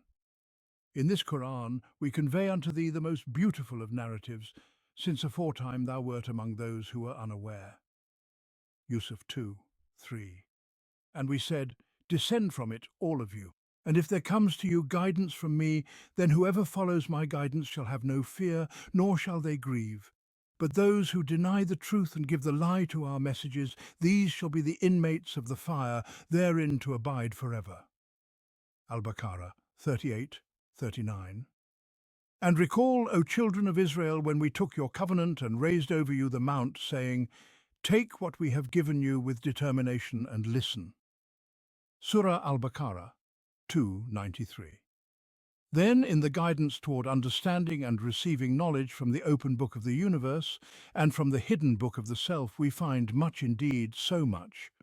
And on the earth are signs for those of assured faith, and also within yourselves. Then will you not see? Surah At-Dariyat 51:20-21. We shall show them our signs in the horizons and within themselves until it becomes clear to them that it is the truth. Surah Fussilat 41:53.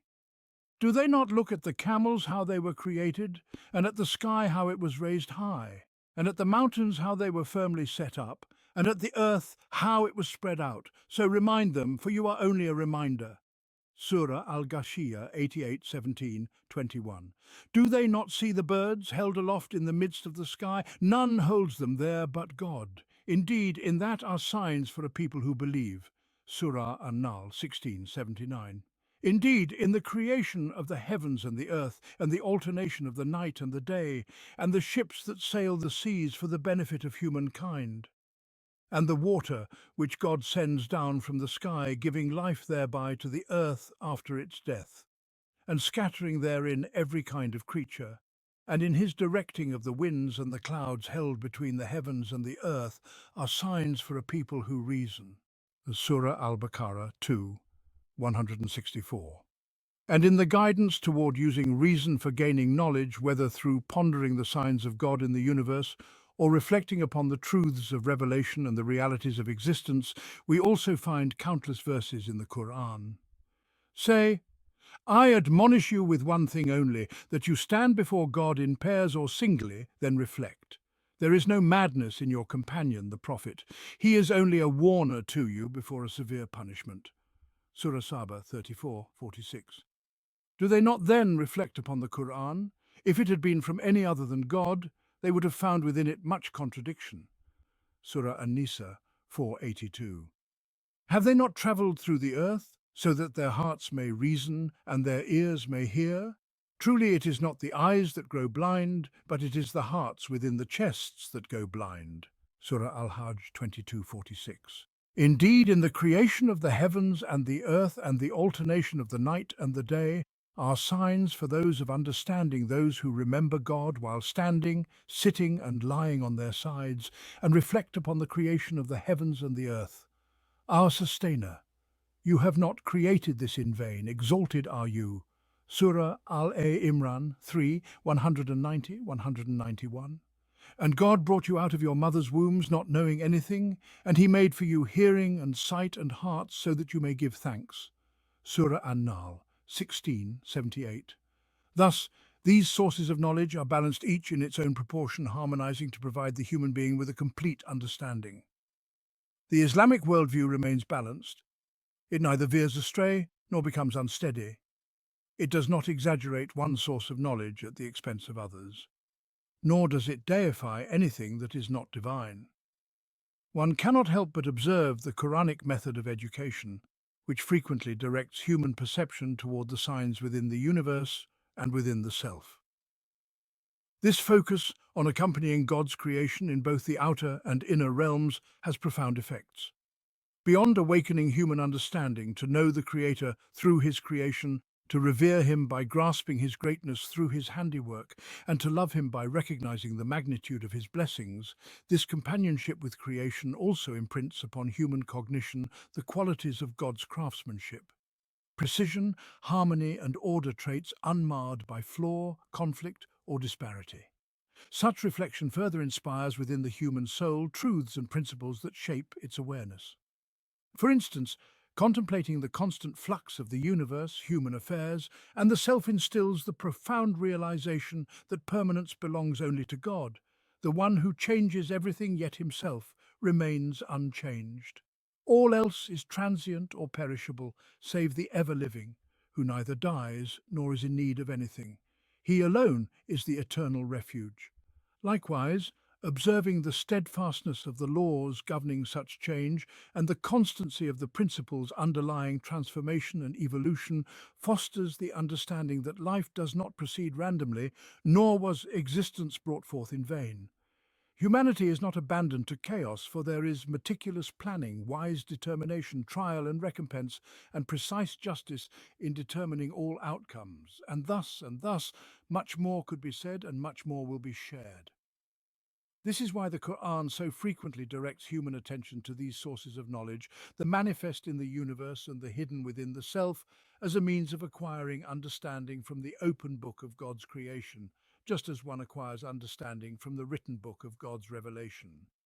Together, these sources integrate to provide a harmonious and balanced approach to knowledge without contradiction or conflict, and without idolizing any created thing, as occurred in the fraught history of Western thought.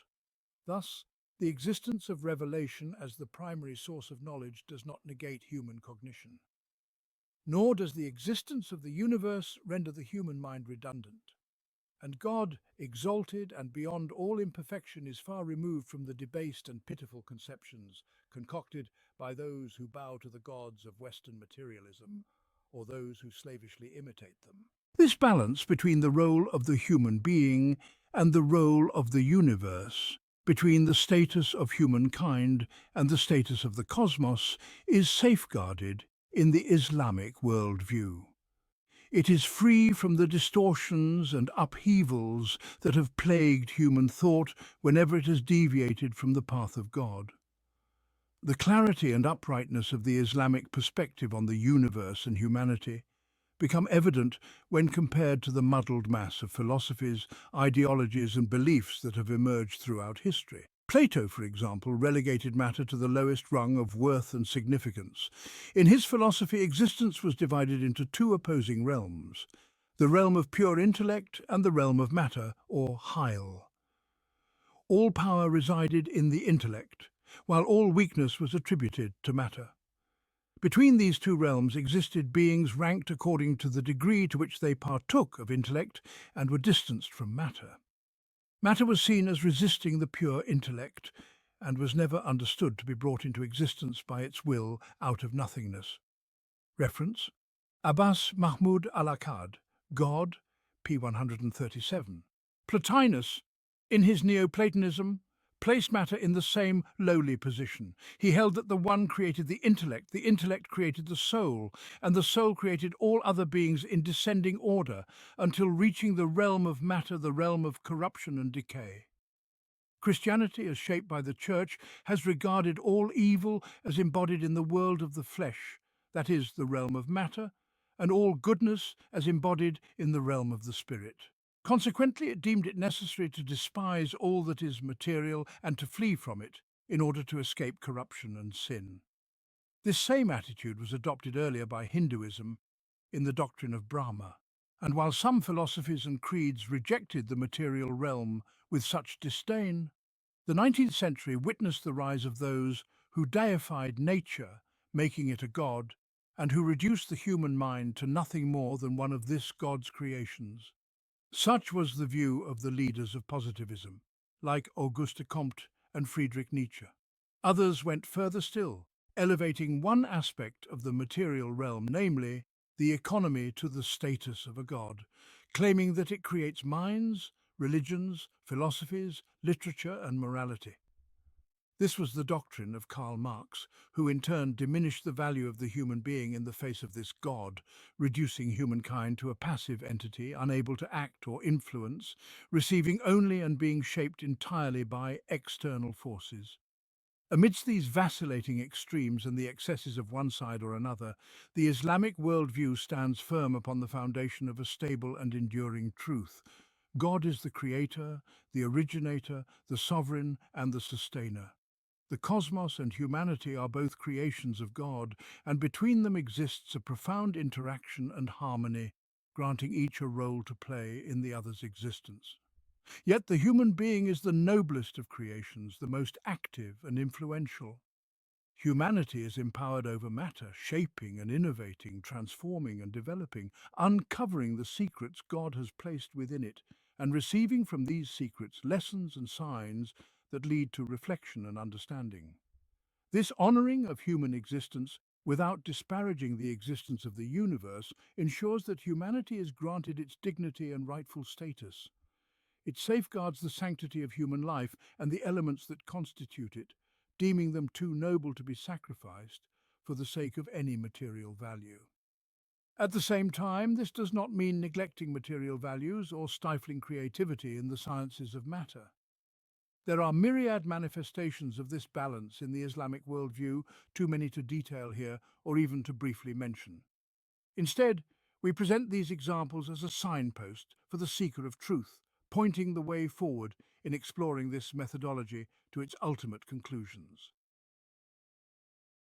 Positivity, Pasu, 2s. And say, do as you will, for God will see your deeds, and so will his messenger and the believers. The fifth prominent characteristic of the Islamic worldview is positivity, a dynamic and active positivity in the relationship between God, the universe, life, and man. Likewise, it is a positivity that manifests in man's own role within the human sphere, as we have previously indicated in brief references. In the Islamic understanding, divine attributes are not passive. Divine perfection does not exist in the negative abstraction that Aristotle conceived. Nor is it confined to certain aspects of creation and governance, as the Persians imagined in their doctrines of Hormuz, the god of light and goodness, and Ahriman, the god of darkness and evil, each with their own domains.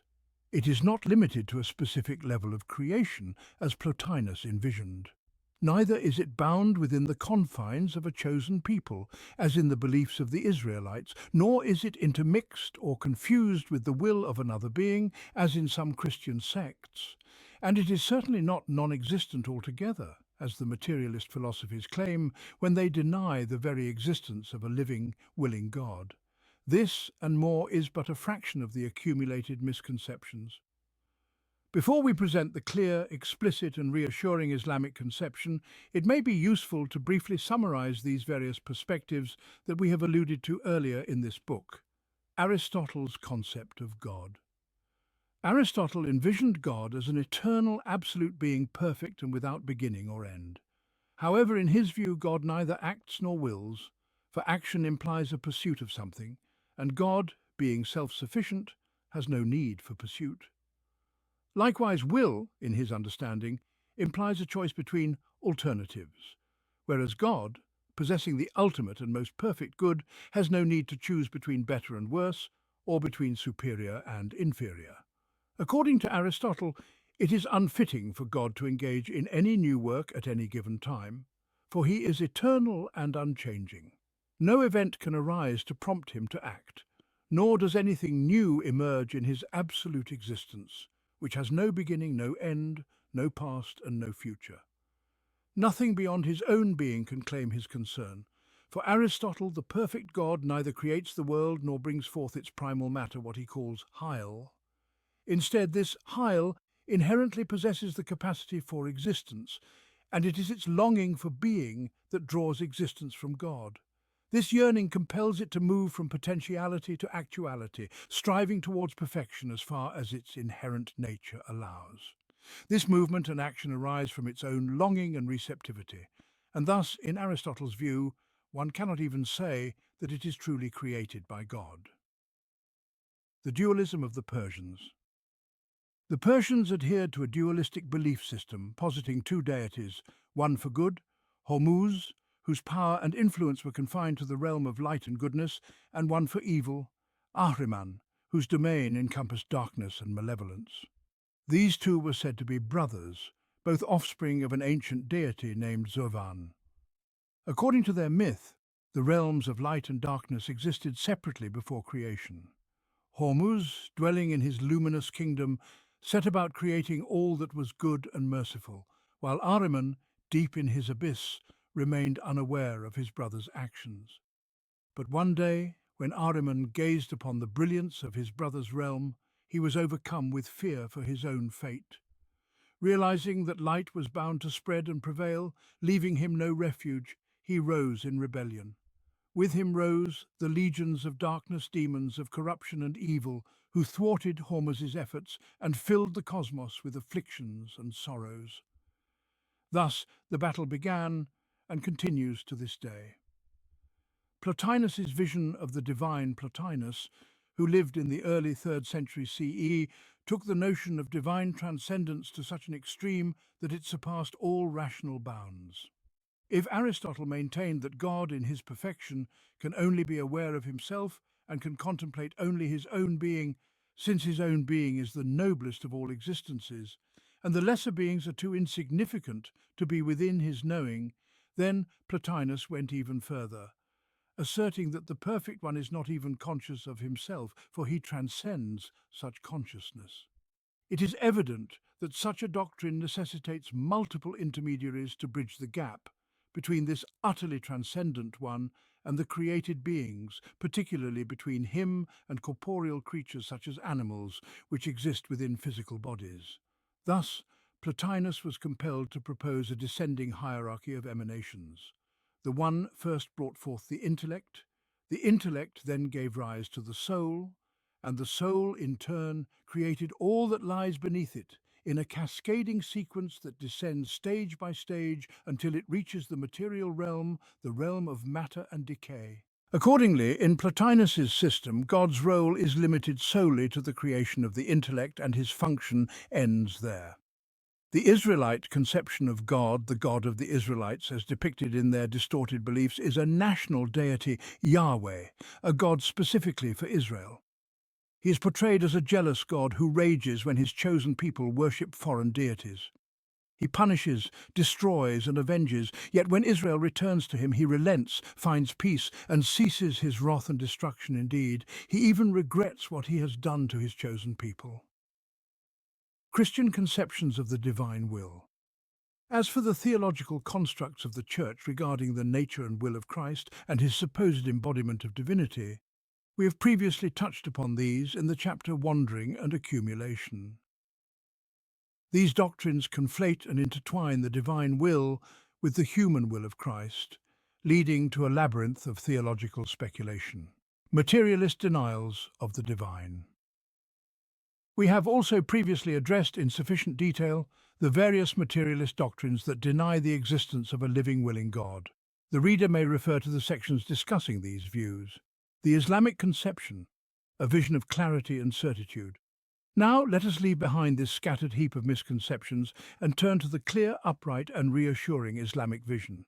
In the Islamic conception, man engages with a God who exists, a creator, a willer, a planner, a sovereign, a mighty one who does as he wills, one who is fully active and engaged. To him belongs all command, and to his will is attributed the very genesis of this universe, every unfolding moment within it, every movement, every change, every transformation. Nothing occurs within this cosmos except by his knowledge, his will, and his decree. He is the one who governs the affairs of his servants in every condition, the one who ordains for every being its sustenance, its course, its destiny. He is the sovereign over every living soul, over every entity in the entirety of existence. The Quran persistently affirms this great and fundamental truth of the Islamic worldview in all its forms and manifestations. It draws our attention to its signs in every aspect of the universe and highlights its ever-renewing images that are beyond count. Indeed, your sustainer is God, who created the heavens and the earth in 6 days, then established himself above the throne. He covers the night with the day, each pursuing the other rapidly. And he created the sun, the moon, and the stars, all subjected by his command. Behold, his is the creation and the command. Blessed is God, the sustainer of all worlds. Al-Araf 54.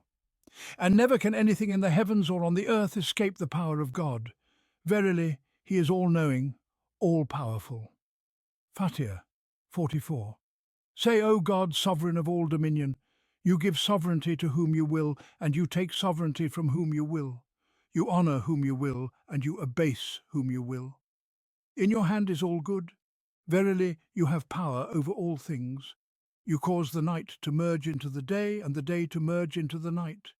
You bring forth the living from the dead, and the dead from the living, and you grant sustenance to whom you will beyond all reckoning.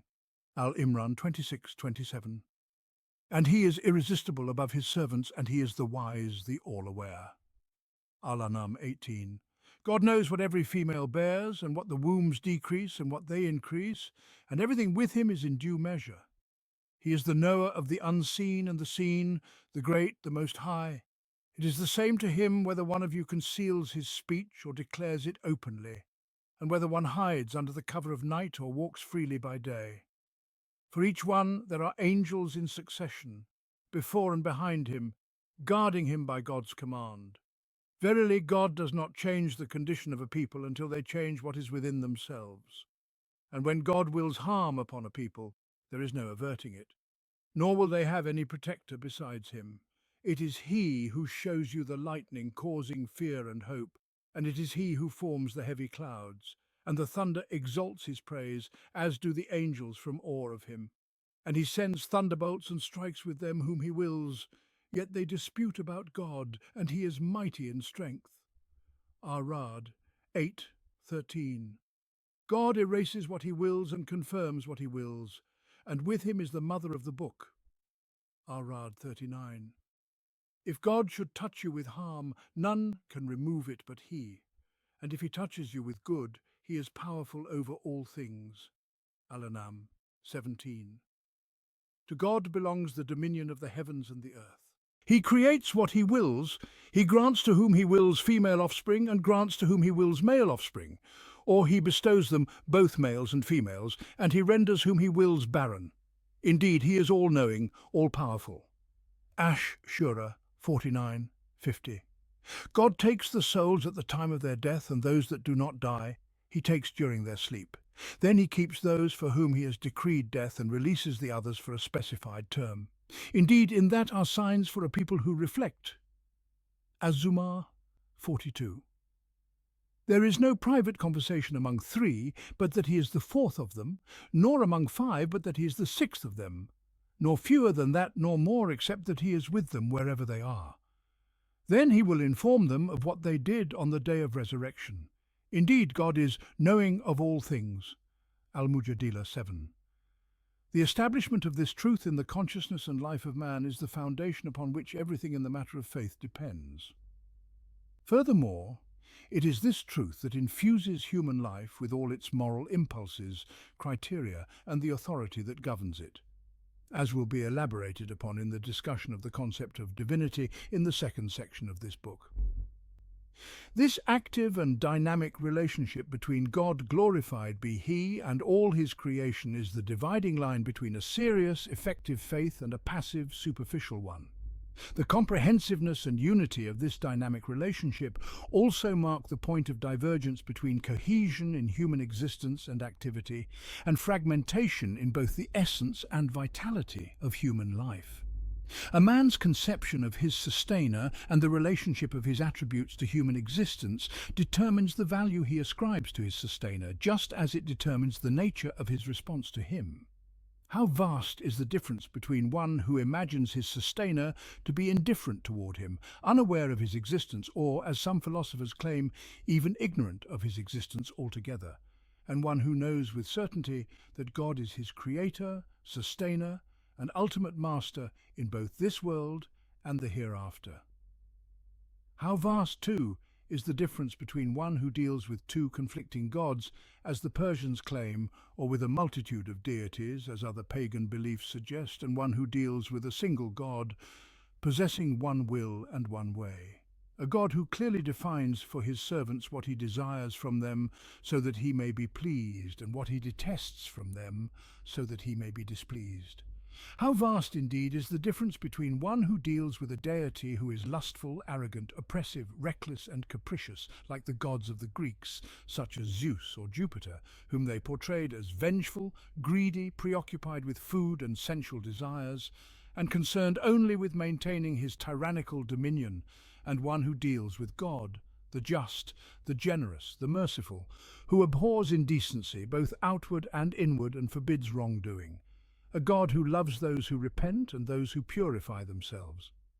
Finally, how vast is the difference between one who believes his deity to be nothing but lifeless, senseless nature, a mute existence that neither demands faith nor prescribes rituals, neither guides a way of life nor instills morality, neither inspires conscience nor shapes behavior, and is utterly unaware of his existence, and one who knows that his sustainer is God, the ever-living who does not die, the self-sufficient who is sought in all needs, the watchful who never sleeps, the reckoner who never forgets, the just who never oppresses, the merciful who answers the call of the distressed and removes afflictions. Such is God, with all his beautiful names and noble attributes. Indeed, the matter is profoundly unique. Hence, the immense value of this quality in the Islamic worldview. Islam has paid the utmost attention to affirming this truth in the consciousness of its followers, emphasizing and deepening the awareness of God's presence in their lives. This presence was vividly felt in the life of the first Muslim community, living in the shadow of the ever-descending revelation, which addressed their lived realities as well as the stirrings of their innermost hearts. Their lives became a living example, a practical embodiment of this truth. We beheld the hand of God exalted. Is he manifestly intervening, his eye watching, his hearing encompassing their daily affairs, their personal deeds, as well as their individual and collective lives? We witnessed divine care intervening openly in the case of a small, obscure, impoverished household, when God's decree was established in a matter between a woman and her husband, a case where even the prophet, peace and blessings be upon him, had not formed a judgment. God has indeed heard the words of the woman who disputes with you concerning her husband and complains to God, and God hears your dialogue. Verily, God is all-hearing, all-seeing. Al-Mujadila 1. We also witnessed it in the case of the blind and destitute man, Ibn Maktum, in that majestic scene with the messenger of God, peace and blessings be upon him. He frowned and turned away because the blind man came to him. Yet for all you know, he might have grown in purity or been reminded, and thus might have benefited from the reminder. As for him who deems himself self-sufficient, unto him you give your attention, although you are not accountable for his failure to grow in purity. But as for him who comes to you striving earnestly, and is filled with reverence, you are distracted from him. No, indeed, this message is a reminder. So whoever wills, let him be mindful of it. Abasa 112.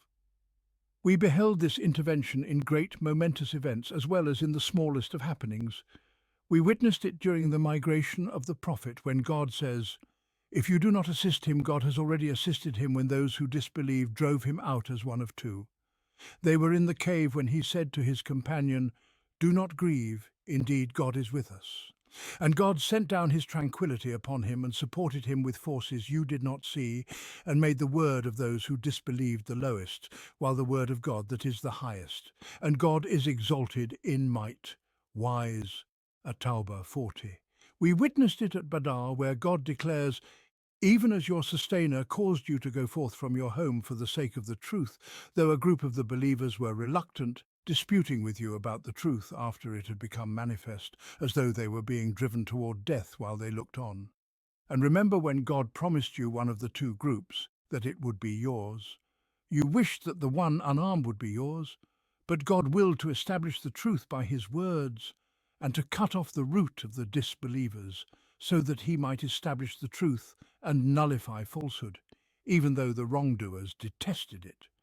When you sought help from your sustainer, he responded to you, "I will reinforce you with 1,000 angels arriving in succession." And God made it only as a glad tiding, and so that your hearts would be at peace thereby. And victory is not but from God. Indeed, God is exalted in might, wise. Remember when he caused slumber to overcome you as tranquility from him, and he sent down upon you water from the sky to cleanse you thereby, and remove from you the defilement of Satan, and to strengthen your hearts and make firm your feet. Remember when your sustainer inspired to the angels, "I am with you." So strengthen those who have believed. I will cast terror into the hearts of those who disbelieved. So strike them upon the necks and strike from them every fingertip. Al-Anfal 5:12. We witnessed it at Uhud, where God revealed, "Then he sent down upon you after distress, security in the form of drowsiness overcoming a faction of you, while another faction worried about themselves, thinking of God other than the truth, the thought of Jahiliyyah, saying, 'Is there anything for us in this matter?' Say, 'Indeed, the matter belongs entirely to God.' They conceal within themselves what they do not reveal to you, saying, 'If we had anything in this matter, none of us would have been killed here.' Say, 'Even if you had been inside your homes, those decreed to be killed would have come out to their places of death.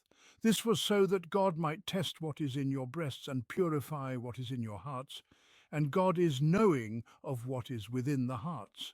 Al-Imran 152, 154. We witnessed his intervention in every pivotal moment of the Muslim's journey. This active intervention was not exclusive to this particular group of Muslims. It is the way of God in every circumstance, in every matter, and in every condition. It was manifested in the stories of all the messengers, peace be upon them, that God recounted to the Muslim community in the Quran. We saw it in the story of Moses, peace be upon him, with Pharaoh and his court, where God's direct and manifest intervention is vividly portrayed. These are the verses of the clear book. We recite to you from the story of Moses and Pharaoh in truth for a people who believe. Indeed, Pharaoh exalted himself in the land and made its people into factions, oppressing a group among them, slaughtering their sons and keeping their women alive. Indeed, he was of the corrupters. And we intended to confer favour upon those who were oppressed in the land, and make them leaders and make them inheritors, and establish them in the land, and show Pharaoh and Haman and their soldiers through them that which they had feared. And we inspired to the mother of Moses, suckle him. But when you fear for him, cast him into the river, and do not fear, and do not grieve. Indeed, we will return him to you, and will make him one of the messengers. Then the family of Pharaoh picked him up so that he would become to them an enemy and a cause of grief. Indeed, Pharaoh and Haman and their soldiers were deliberate sinners. And the wife of Pharaoh said, "A comfort of the eye for me and for you. Do not kill him. Perhaps he may benefit us, or we may adopt him as a son." And they perceived not what was to come, and the heart of Moses' mother became empty of all else.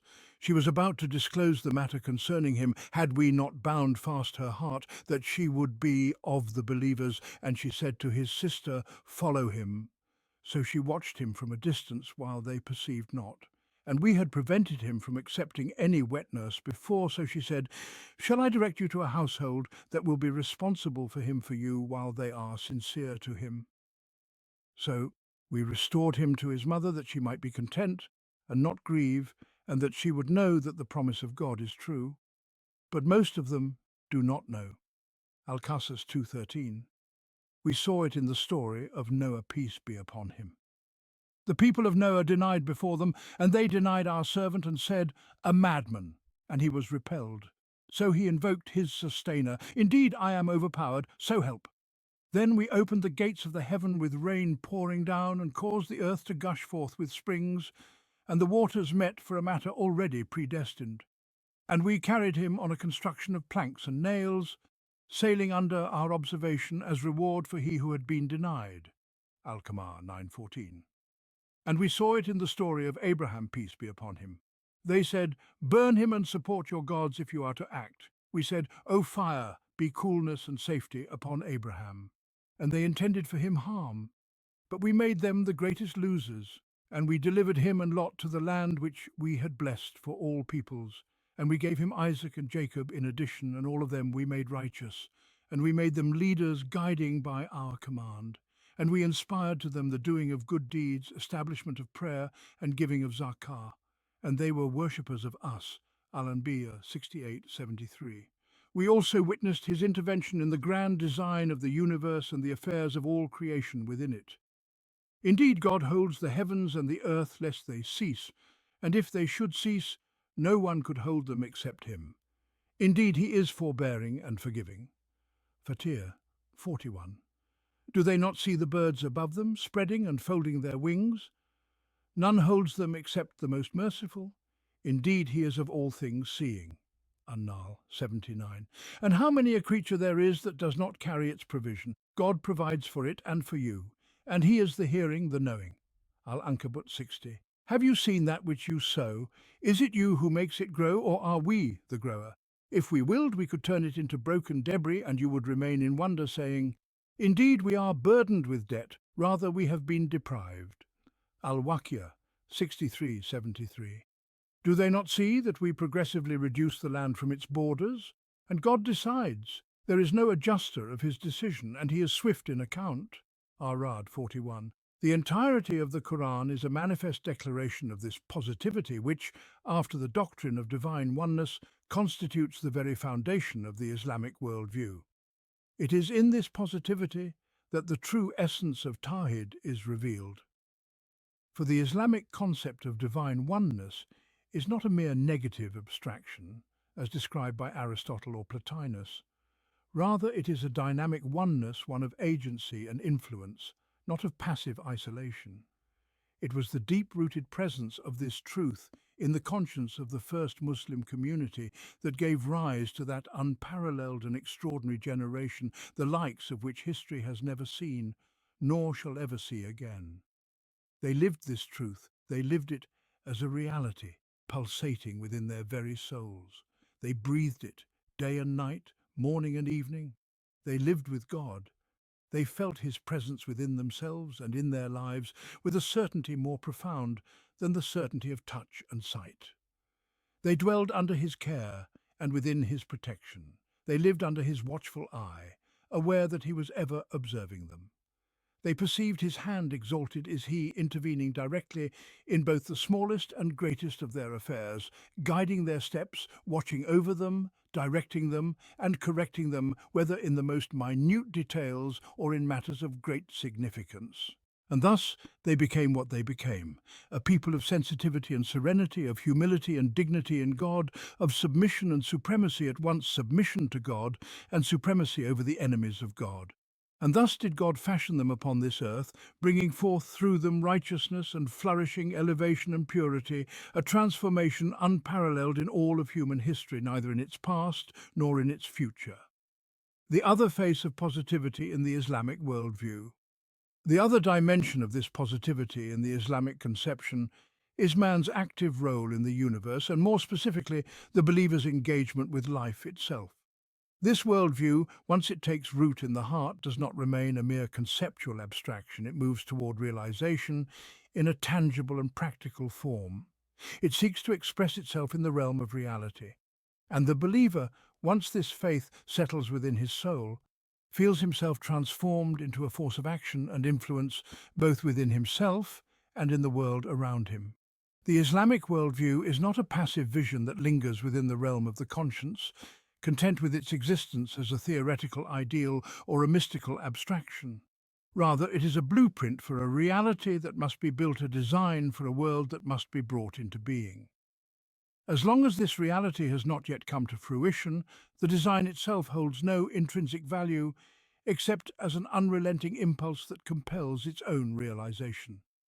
This is the sentiment that the Islamic worldview ignites within the Muslim soul. He forever hears a persistent call from within, urging him to manifest this vision in the realm of reality. It does not allow him peace or comfort until he rises to action, until he pours forth his faith-inspired energy into this constructive, positive labor, until he becomes an instrument in the establishment of a world where this creed becomes a lived reality among men. Thus, wherever faith is mentioned in the Quran, action is mentioned alongside it, for action is the material translation of faith. It is never a matter of mere sentiment. Faith is not an emotion that lingers within the heart, but an emotion that pours itself forth into movement, shaping reality in accordance with the Islamic design for life.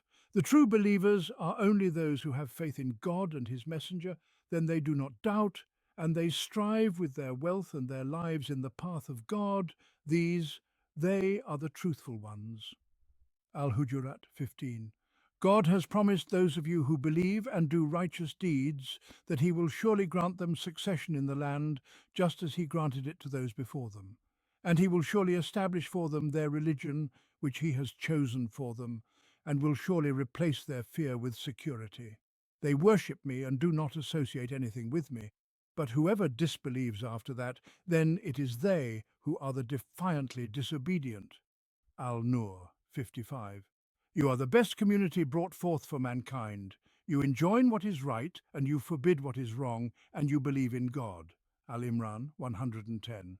And their sustainer responded to them, Indeed, I do not allow the work of any worker among you to go to waste, whether male or female you are of one another. So those who emigrated and were expelled from their homes and were harmed in my cause and fought and were killed, I will surely remove from them their misdeeds, and I will surely admit them into gardens beneath which rivers flow as a reward from God, and with God alone is the best of rewards. Al-Imran 195. By time, Indeed, man is in loss except for those who believe and do righteous deeds, and who enjoin one another to truth, and who enjoin one another to patience. Surah Al-Asr. Thus, there is no faith that exists merely as a sentiment in the heart or a thought within the intellect without a translation into lived reality. Nor is there any faith that remains confined to ritual acts of worship without a corresponding effort to shape life itself in accordance with God's law. The Muslim's personal responsibility. A Muslim, inspired by the Islamic worldview, feels a personal obligation toward this faith. His conscience finds no rest, his heart finds no peace, nor does he feel that he has fulfilled the right of God's blessing upon him, the blessing of Islam, until he fulfills this testimony in its entirety, with all its demands upon his self, his effort, and his wealth.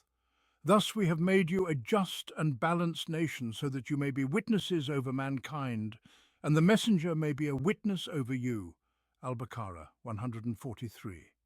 And who is more unjust than one who conceals a testimony that he has from God? Al-Baqarah 140.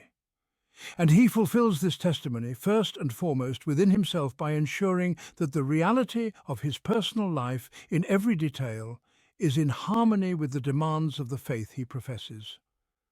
There is not a single movement in his life that is exempt from this responsibility. Every action he undertakes must be a testimony to this faith, not merely through words or sentiment, but through action that gives tangible form to faith, that manifests it visibly in the world, that creates its effects in the realm of reality and among mankind. And he fulfills this testimony, secondly, by calling others to this way of life and clarifying its truth to them. He is driven in this mission by many motives. The first is his duty to bear witness, so that he may be free of guilt before God and fulfill the right of God's blessing upon him. The second is his love for humanity and his desire to guide them toward the goodness he himself has been guided to, a goodness he does not hoard for himself or his family or his people or his nation or his race. The third is his realization that if people go astray and he fails to warn them, then he bears a share of the responsibility. Messengers were sent as bringers of glad tidings and as warners, so that mankind would have no argument against God after the messengers. Al-Nisa 165. And we never punish until we have sent a messenger. Al-Isra 15. As he fulfills this duty finally by striving to implement God's way in the lives of people, by establishing the order that springs from this vision, and by building human society upon this foundation, he recognizes that this vision is not merely an abstract idea, but a blueprint for a real-world existence, meant to be brought forth and realized, so that Islam may manifest upon the earth and the sovereignty of God may be acknowledged alone. For there can be no true existence of Islam without a community that lives by this order and proclaims the exclusive divinity of God, deriving its fundamental way of life from Him alone. Only then do the believers become worthy of God's promised support and victory, a support that He has explicitly conditioned upon a clear and unwavering prerequisite. Verily, God will most certainly succor those who succor Him, for verily God is most powerful. Almighty those who, if we firmly establish them on earth, are constant in prayer and give in charity, and enjoin the right and forbid the wrong. And with God rests the final outcome of all affairs. Al-Hajj 40:41. And within the very nature of the Islamic worldview lies that which inspires man to strive with positive action to bring this divine way into tangible reality. For the Muslim understands from his Islamic perspective that man is an active, dynamic force upon this earth, not a passive element in its scheme. He has been created from the very beginning to act as God's vicegerent upon it, and he has been entrusted with this position so that he may establish God's way in its living form, so that he may build and cultivate, reform and develop, improve and enhance. And in this mission he is aided by God's grace, aided by the very laws of nature and the fabric of the universe in which he dwells, for they have been made to serve his needs. He it is who sends down water from the sky, from it you drink, and by it grow the plants on which you pasture your cattle. By it he brings forth for you crops, and olives, and date palms, and grapes, and all kinds of fruits. Verily, In this is a sign for people who reflect. And he has made the night and the day subservient to you, and the sun and the moon and the stars are made subservient to his command verily. In this are signs for people who use their reason. And all that he has created for you on earth of diverse colours and varieties verily, in this is a sign for people who take heed. And he it is who has made the sea subservient, so that you may eat from it fresh meat and extract from it ornaments to wear. And you see the ships cleaving through it, so that you may seek of his bounty and be grateful. And he has placed firm mountains upon the earth, lest it shake beneath you, and rivers and paths, so that you may find your way. And landmarks, and by the stars they find their way. An-Nahl 10:16. And he is aided by God as well through the faculties and potentialities with which he has been endowed, so that he may fulfill his role as vicegerent upon this earth. And God has brought you forth from your mother's wombs knowing nothing, and he has given you hearing and sight and heart so that you may be grateful. An-Nahl 78. And the condition of this vicegerency is well known to the believer. We said, "Descend from it, all of you. And when guidance comes to you from me, then whoever follows my guidance, no fear shall be upon them, nor shall they grieve. But those who deny and give the lie to our signs, these are the companions of the fire, therein to abide." Al-Baqarah 38:39. This awareness that he has been tasked with action and is aided therein removes from him any sense of passivity in the grand order of this universe, whether in relation to the cosmic forces or to God's decree. For within him are innate faculties granted by God. Around him, the forces of the universe are made to serve his purpose. And above all, there exists a balance between the absolute will of God and man's own positive endeavour, as has been outlined. And the absence of passivity prepares him for movement, for influence, for active engagement. Yet Islam does not merely rid him of passivity, it equips him with the driving forces of positive action. It teaches him that God's decree manifests in him and in the world around him through his own striving. Verily, God does not change the condition of a people until they change what is within themselves. Arad 11. Fight them! God will chastise them through your hands and will disgrace them, and will grant you victory over them, and will heal the hearts of the believers. And he will remove the rage from their hearts, and God will turn in mercy to whomsoever he wills. And God is all-knowing, wise. At Tawbah 14:15. If the hypocrites and those in whose hearts is a disease and the agitators in the city do not desist, we shall surely rouse you against them, and then they will not remain your neighbours therein except for a short while. Al-Ahzab 60. And were it not for God's repelling some people by means of others, the earth would indeed be corrupted, but God is bountiful to all creation. Al-Baqarah 251. Corruption has appeared on land and sea because of what men's hands have wrought, so that he may let them taste something of what they have done, that they might turn back. Ar-Rum 41. And just as Islam teaches him that God does not accept from him mere sentiment in the heart or words upon the tongue, it does not leave him until he translates these into tangible reality, for which he will be held accountable and rewarded accordingly.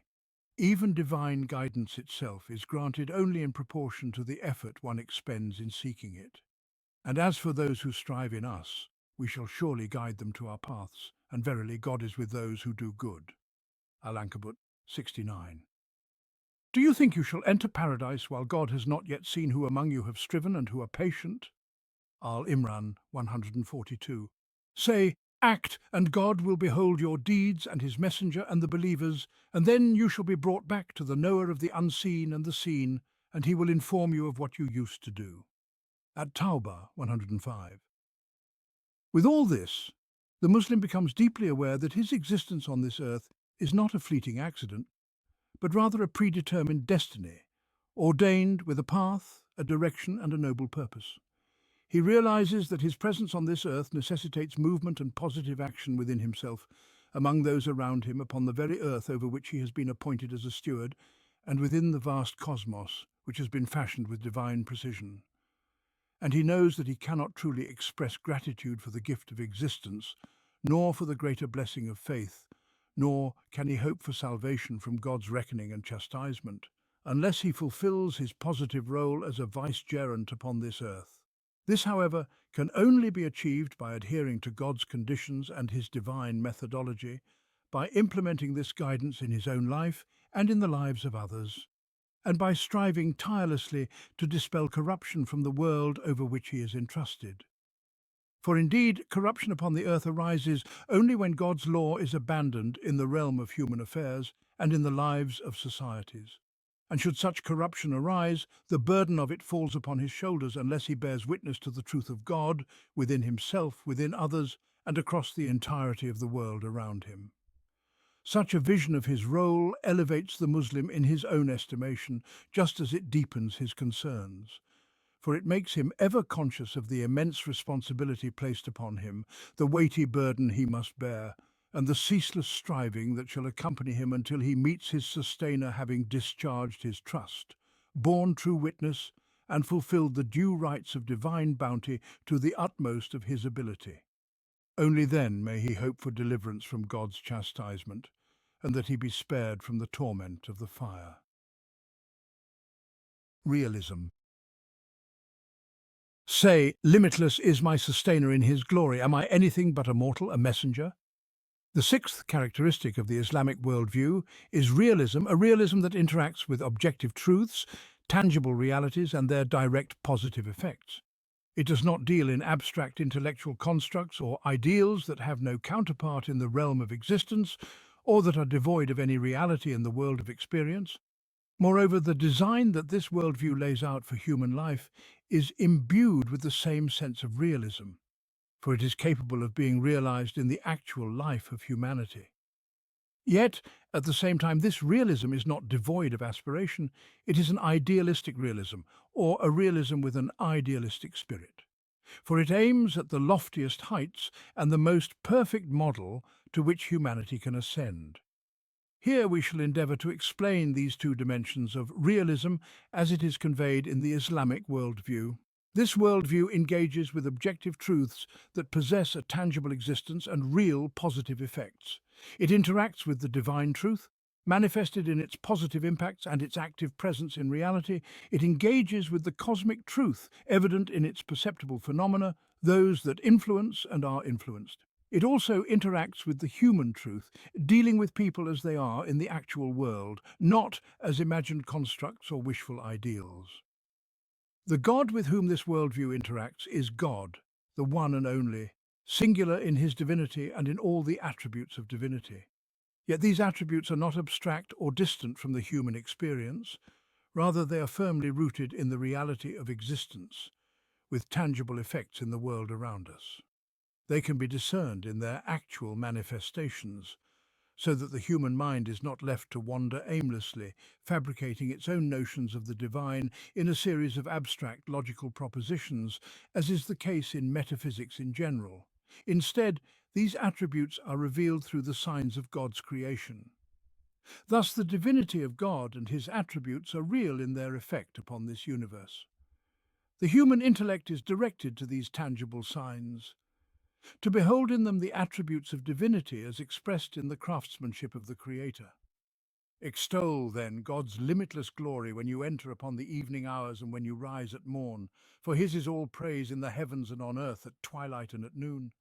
He brings forth the living out of that which is dead, and brings forth the dead out of that which is alive, and he gives life to the earth after it had been lifeless. Thus shall you be brought forth. And among his signs is this, that he created you out of dust, and then, lo, you became human beings, spreading far and wide. And among his signs is this, that he created for you mates from among yourselves, so that you might find tranquility in them. And he engendered between you love and compassion. In this, behold, there are signs for people who reflect, and among his signs are the creation of the heavens and the earth, and the diversity of your tongues and hues.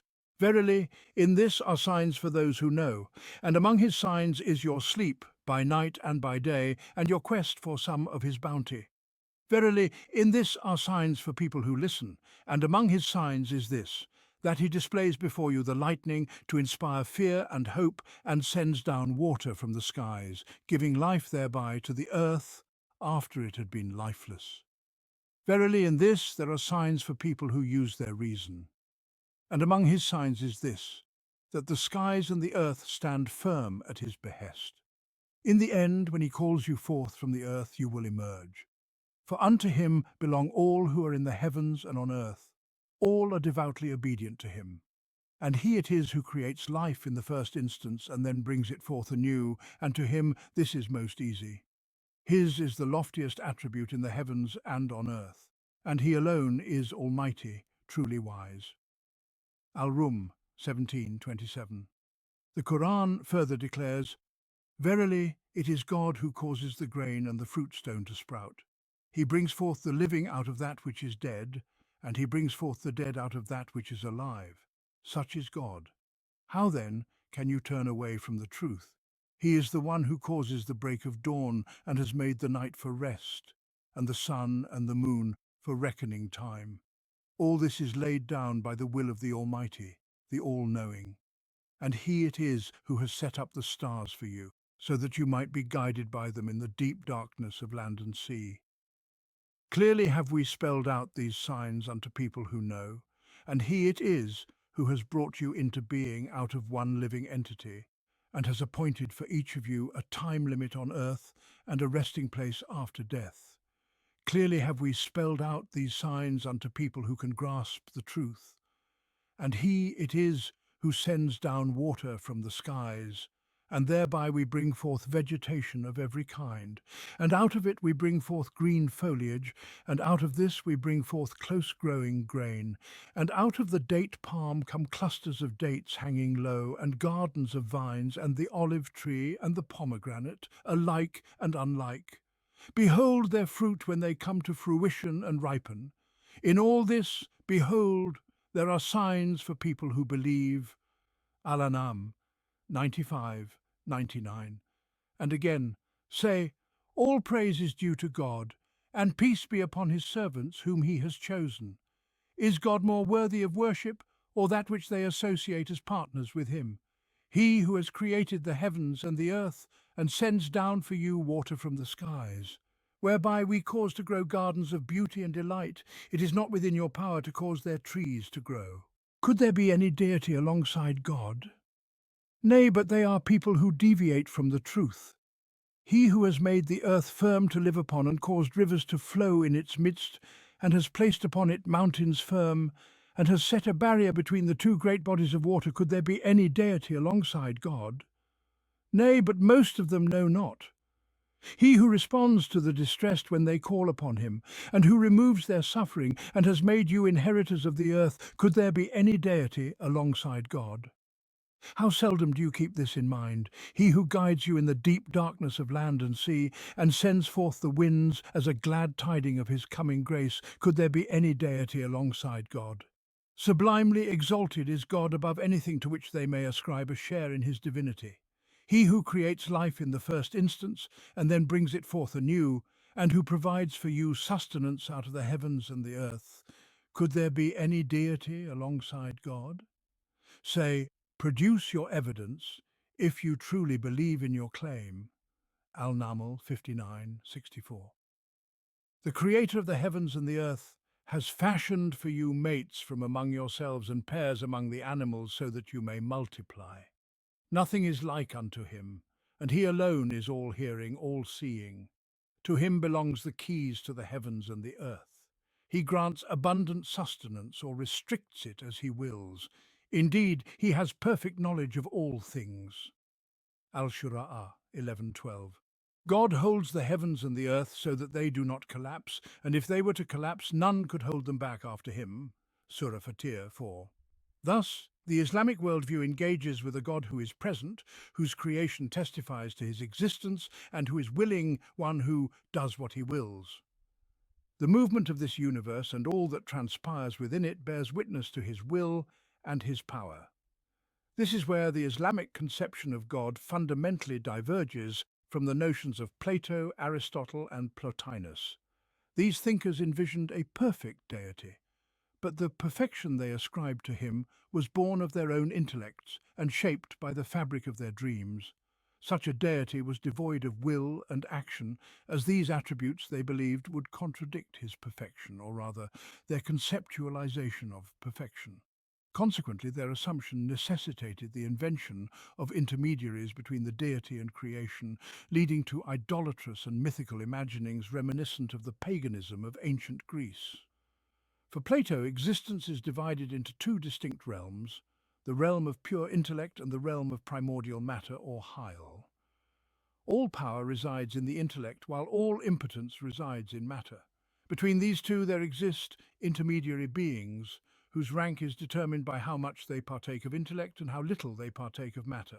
These intermediary beings are, in Plato's system, gods, demigods, and human souls. Plato accepted the existence of these intermediary gods to explain the presence of evil, deficiency, and suffering in the world, for in his view, the pure intellect is absolute perfection unbound by time and space and cannot originate anything but good and virtue. Hence the intermediary gods undertook the act of creation, serving as mediators between the all-powerful intellect and the powerless matter. From this mediation arose the deficiencies, evils, and sufferings of existence. And so, for Plato, all material phenomena are illusory and deceptive, for they are transient and mutable, appearing to the senses in forms and states that do not endure. Permanence and constancy belong only to the realm of pure intellect. Within the pure intellect reside the eternal, immutable realities, the archetypes, known in Arabic as al-muthul. Like the pure intellect, these archetypes are immortal and incorruptible, untouched by deficiency or decay. These archetypes represent the ideal forms of everything that manifests in the material realm. Take, for instance, a tree. Every individual tree possesses imperfect attributes of treeness. But where is the tree that is free from all imperfection? It exists eternally in the divine intellect. Every material manifestation of treeness is but an imitation of this supreme archetype. 1. As for Aristotle, he regarded God as the first cause, or the unmoved mover. All motion requires a mover, and every mover must itself be moved by something prior to it. This chain cannot regress infinitely, and thus reason must arrive at a mover that moves without itself being moved. This unmoved mover must be eternal, without beginning or end, perfect and free from any deficiency, composition, or multiplicity, and self-sufficient in its existence. This unmoved mover precedes the world not in temporal sequence, but as a cause precedes its effects logically, just as a premise precedes its conclusion in reasoning, but not in time, since time itself is the movement of the world and cannot precede it. Thus Aristotle maintained that the world was not created within time. On this basis, Aristotle argued for the eternity of the world with a conviction bordering on certainty. Yet he admitted in his book Dialectics that the eternity of the world is not something that can be proven conclusively. The essence of Aristotle's argument is that the creation of the world would imply a change in God's will. And God is beyond change. If he created the world, he would have done so either to remain as he was God forbid, that would be an act of futility unbefitting of his majesty, or to improve upon himself, which is impossible, as nothing can be added to his perfection, or to diminish himself, which is likewise inconceivable.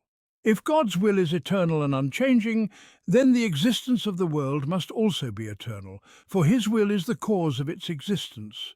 A cause does not depend on any external factor, and there is no reason for the effect to be delayed. Thus, the world must coexist with God's eternal will. A human being may will something today and see its fulfillment delayed due to a lack of means, an intervening obstacle, or a change of intent, but none of these limitations applies to God. Aristotle carried this reasoning to such an extreme that he asserted God doesn't know the particulars of existence, for they are too insignificant to merit his knowledge. Instead, God contemplates the noblest of all realities, his own essence. Being the highest of all intelligible objects, God knows only himself. He is the knower, the act of knowing, and the object of knowledge all in one. This, Aristotle believed, is the pinnacle of excellence.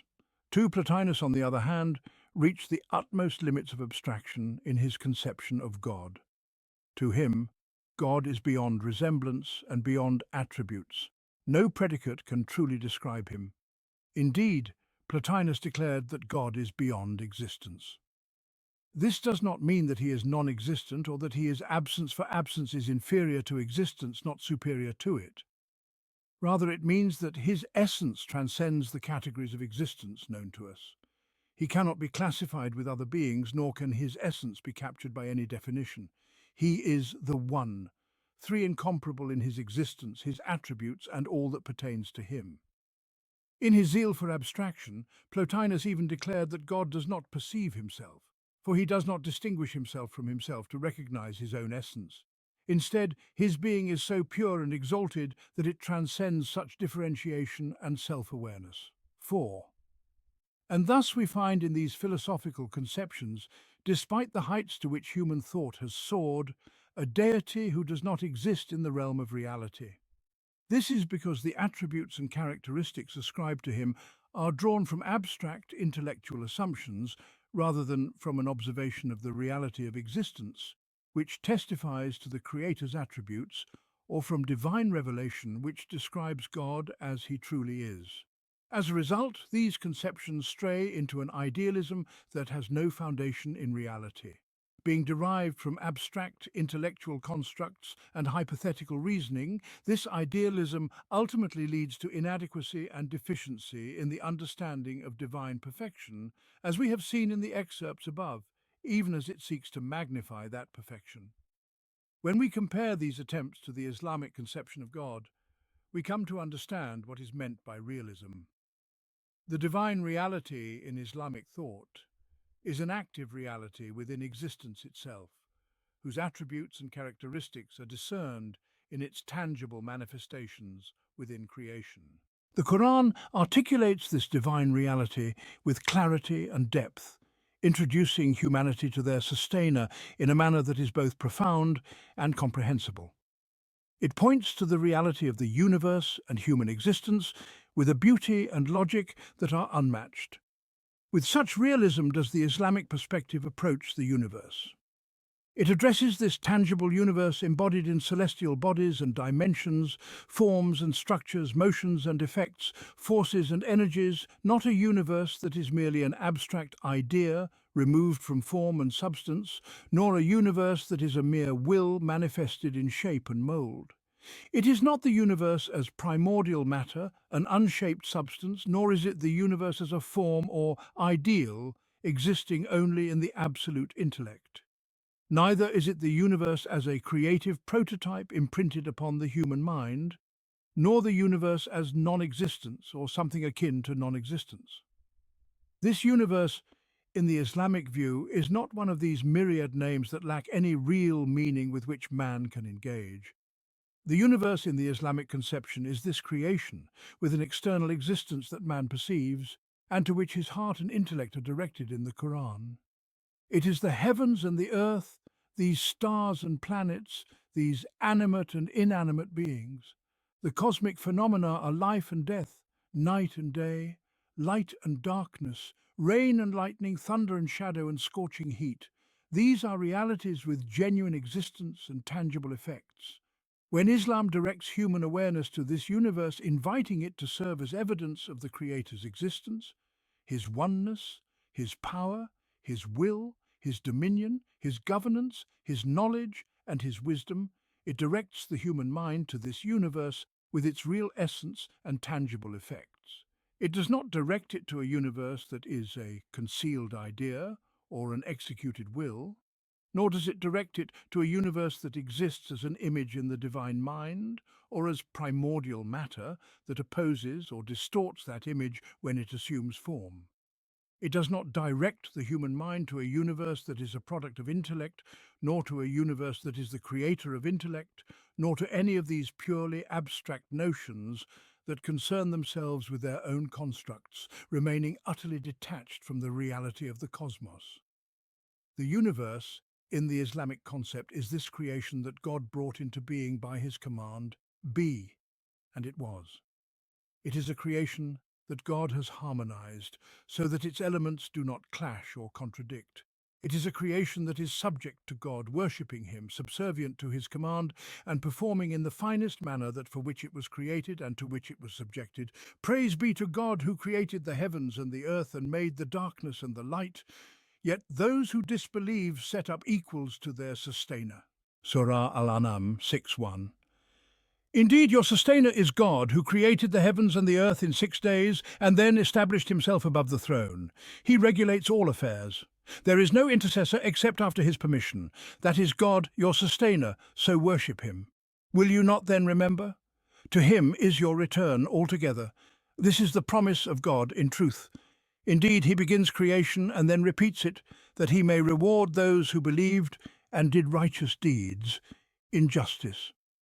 But those who disbelieved will have a drink of scalding water and a painful punishment for what they used to deny.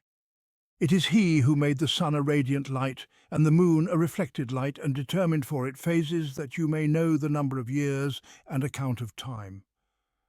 God has not created this except in truth. He details the signs for a people who know.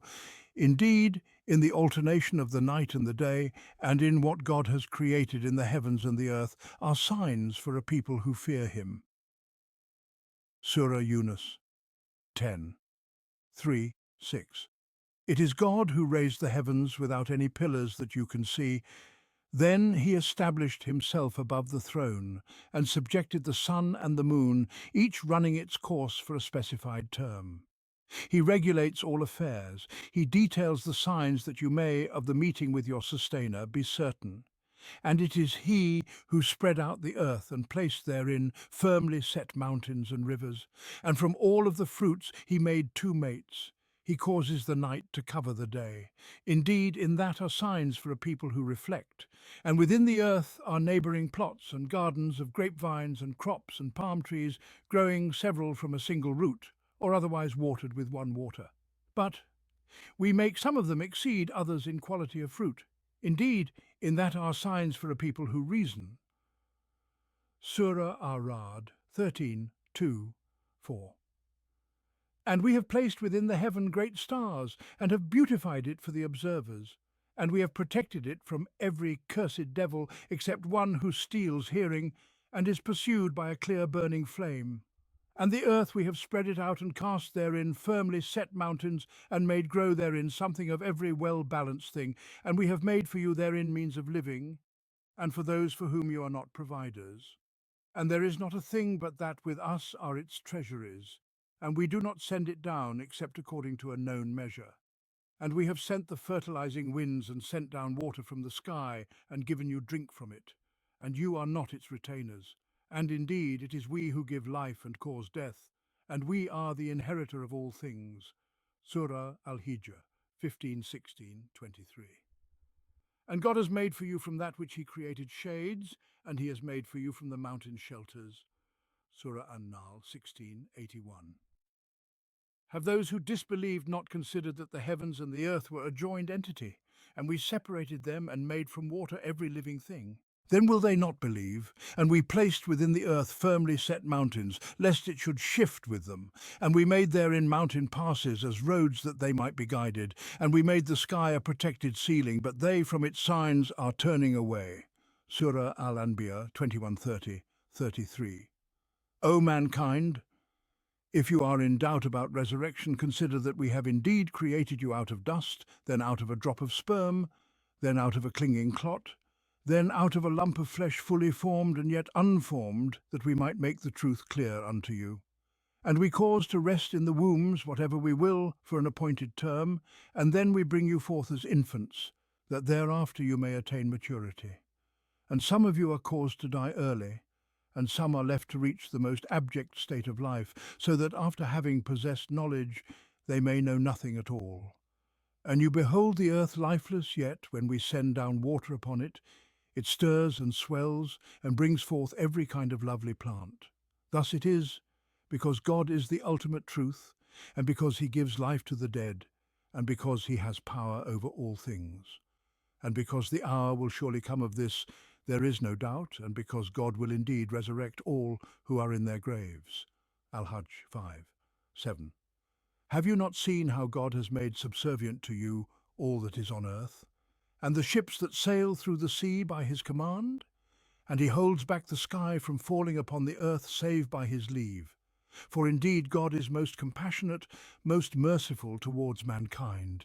And it is he who gave you life, and then shall cause you to die, and then shall bring you to life again yet. Verily man is most ungrateful. Al-Hajj 65:66. And indeed we have created above you 7 pathways, and never are we unmindful of our creation. And we send down from the sky water in due measure, and we cause it to rest in the earth, but verily we are most certainly able to withdraw it, and by means of it we bring forth for you gardens of date palms and vines, wherein you have abundant fruits, and of them you eat. Al-Mu'minun 17:19. Have you not seen that God sends down water from the sky, and therewith we bring forth fruits of diverse colours? And among the mountains are streaks white and red of various shades, and others jet black. And among men and beasts and cattle too are those of different hues. Truly, none stands in awe of God save those of his servants who possess knowledge. Verily, God is almighty, most forgiving. Fatir 27:28. Have they not then looked at the sky above them, how we have built it and adorned it, and there are no flaws therein? And we have spread out the earth, and set upon it firm mountains, and caused to grow thereon every kind of beautiful pair of plants, an insight and a reminder for every servant who turns to God. And we send down from the sky blessed water, and thereby we bring forth gardens and grain for harvest, and tall date palms laden with clustered fruit a sustenance for our servants. And we give life thereby to a land that was dead, thus shall be the resurrection. Qaf 6:11. Blessed is he in whose hand is the dominion, and he has power over all things. He who created death and life, that he may test you which of you is best in deeds, and he is the Almighty, the most forgiving. He who created 7 heavens in perfect harmony, no fault can you see in the creation of the most gracious. Then turn your vision again, do you see any flaw? Then turn your vision yet again, and again your sight will return to you humbled and weary. And indeed we have adorned the lowest heaven with lamps, and we have made the means of repelling devils. Al-Mulk 1:5. Have you not seen how your sustainer extends the shadow? Had he willed, he could have made it still. Then we make the sun its guide. Then we withdraw it unto ourselves in gradual withdrawal. And it is he who made the night a covering for you, and sleep for rest, and made the day a time of rising. And it is he who sends the winds as heralds of his mercy, and we send down from the sky pure water, that we may give life thereby to a dead land, and provide drink thereof to many a beast and many a human being. Al-Furqan 45:49. Thus does the Islamic worldview engage with a universe that has a real existence, an existence, of course, that is distinct from the being of God. Sublime is he. Yet it is an existence with discernible attributes drawn from the reality of this world, and not from abstract mental conjectures or capricious claims devoid of evidence. The realism of this cosmos in the Islamic conception becomes evident when, for instance, we compare it with the Brahmanic view, which regards all existence as nothing but the singular being of Brahman, the supreme deity, while considering the material universe as sheer non-existence, an illusion opposed to the reality of being. But this being is thought to have merged with non-existence, and thus evil came into the world, for existence is pure goodness and perfection, whereas non-existence is utter evil and deficiency. The human soul's path to salvation, then, lies in casting off the body, so that the being within may return to its absolute state, freed from the bondage of this deficient, wicked non-existence that has engulfed it. Similarly, the realism of the universe in the Islamic conception stands in stark contrast to Plato's view, which regards the material world as mere shadows of the realm of ideals. The tree you see before you, according to this view, is but a shadow of the perfect archetype of treeness that exists in the realm of pure intellect. It is an imperfect reflection of the ideal form, which resides in the divine mind. And the universal soul, belonging to the world of ideals, serves as the link between the true essences as they exist in the divine intellect and the shadowy forms we perceive in the material world. Plotinus, as previously mentioned, envisioned a hierarchy where the One, the divine, emanated the intellect, from which arose the universal soul, which in turn brought forth the material world, acting on behalf of the intellect. But this material world, in his view, is at its core nothing but base matter, sheer darkness, sheer evil, sheer corruption, and so on and so forth. When we compare these notions spun from nothing but the whims of human speculation, disengaged from the concrete realities and objective truths of the cosmos, with the Islamic conception as exemplified by the Quranic passages we have cited, and there are many more in the Quran, we begin to grasp the depth of realism that characterizes the Islamic worldview. Likewise, the Islamic view of humanity is grounded in reality. It engages with the human being as he truly is, as he actually exists. It takes into account man's unique composition, his distinct nature, a being of flesh and blood, nerves and sinews, intellect and soul, desires and aspirations, needs and necessities. A being who eats food and walks in the marketplaces, who lives and dies, who begins and ends, who influences and is influenced.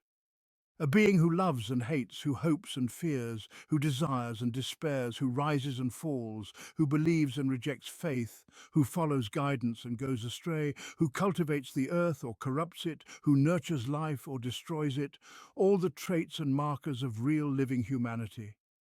O mankind, be conscious of your sustainer, who created you from a single soul, and from it created its mate, and from the two spread many men and women. And be mindful of God, in whose name you demand your rights from one another, and revere the wombs that bore you. Verily God watches over you. An-Nisa 1. O mankind, verily we have created you from a male and a female, and made you into nations and tribes, that you may know one another.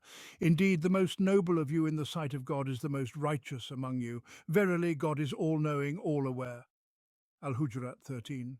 Glory be to him who created all pairs in what the earth produces in their own selves, and in that of which they have no knowledge. Yasin 36.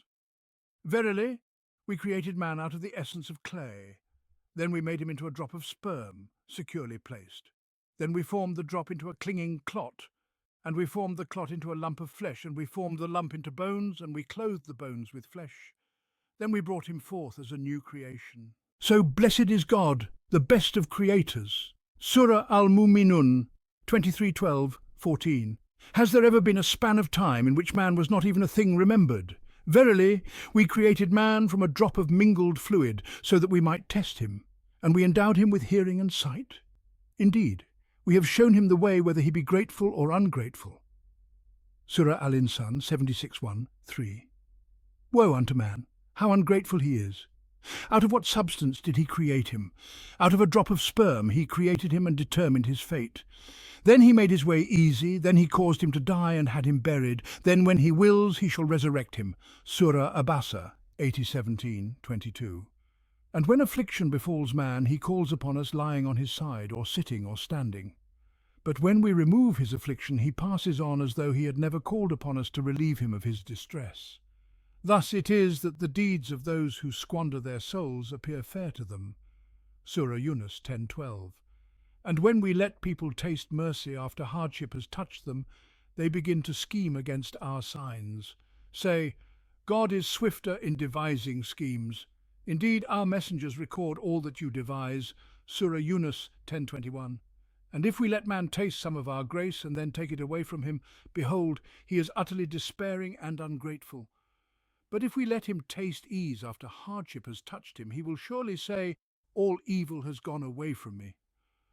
Behold, he is exultant and boastful, except for those who are patient and do righteous deeds. It is they who shall have forgiveness and a great reward. Surah Hud 11:9-11. And among people there is one whose speech about the life of this world may delight you, and he calls upon God to witness what is in his heart, yet he is the most contentious of adversaries. And when he turns away, he hastens about the earth to spread corruption and destroy crops and offspring. But God does not love corruption, and when he is told, fear God, arrogance drives him into sin, so hell shall be enough for him, and what an evil resting place it is. But among people there is also one who sells himself, seeking the pleasure of God, and God is most compassionate towards his servants. Surah Al-Baqarah 2, 204, 207. Thus, the Islamic conception of man deals with him as he truly is, a real living being, possessing his own unique characteristics, endowed with agency and susceptibility, capable of influence and being influenced. He's not merely an abstract idea, nor a theoretical construct devoid of substance in the realm of existence. Islam does not engage with humanity as a mere abstraction, nor does it elevate this concept to the status of a deity to be worshipped, while this abstraction itself has no tangible existence, nor any fixed reality within the world, nor does it treat absolute reason as an independent entity, for absolute reason has no real existence in and of itself. There is only reason as it manifests in each individual uniquely, and thus reason is not the creator of the universe, nor the originator of the soul. Islam stands apart from idealistic rationalism, which revolves around purely intellectual constructs detached from the actual forces that shape and are shaped by the universe and life. At the same time, it also distinguishes itself from empirical positivism, which deifies nature, claiming that it is nature that creates reason and generates intellectual cognition. In the Islamic conception, however, God is the creator of both nature and man alike.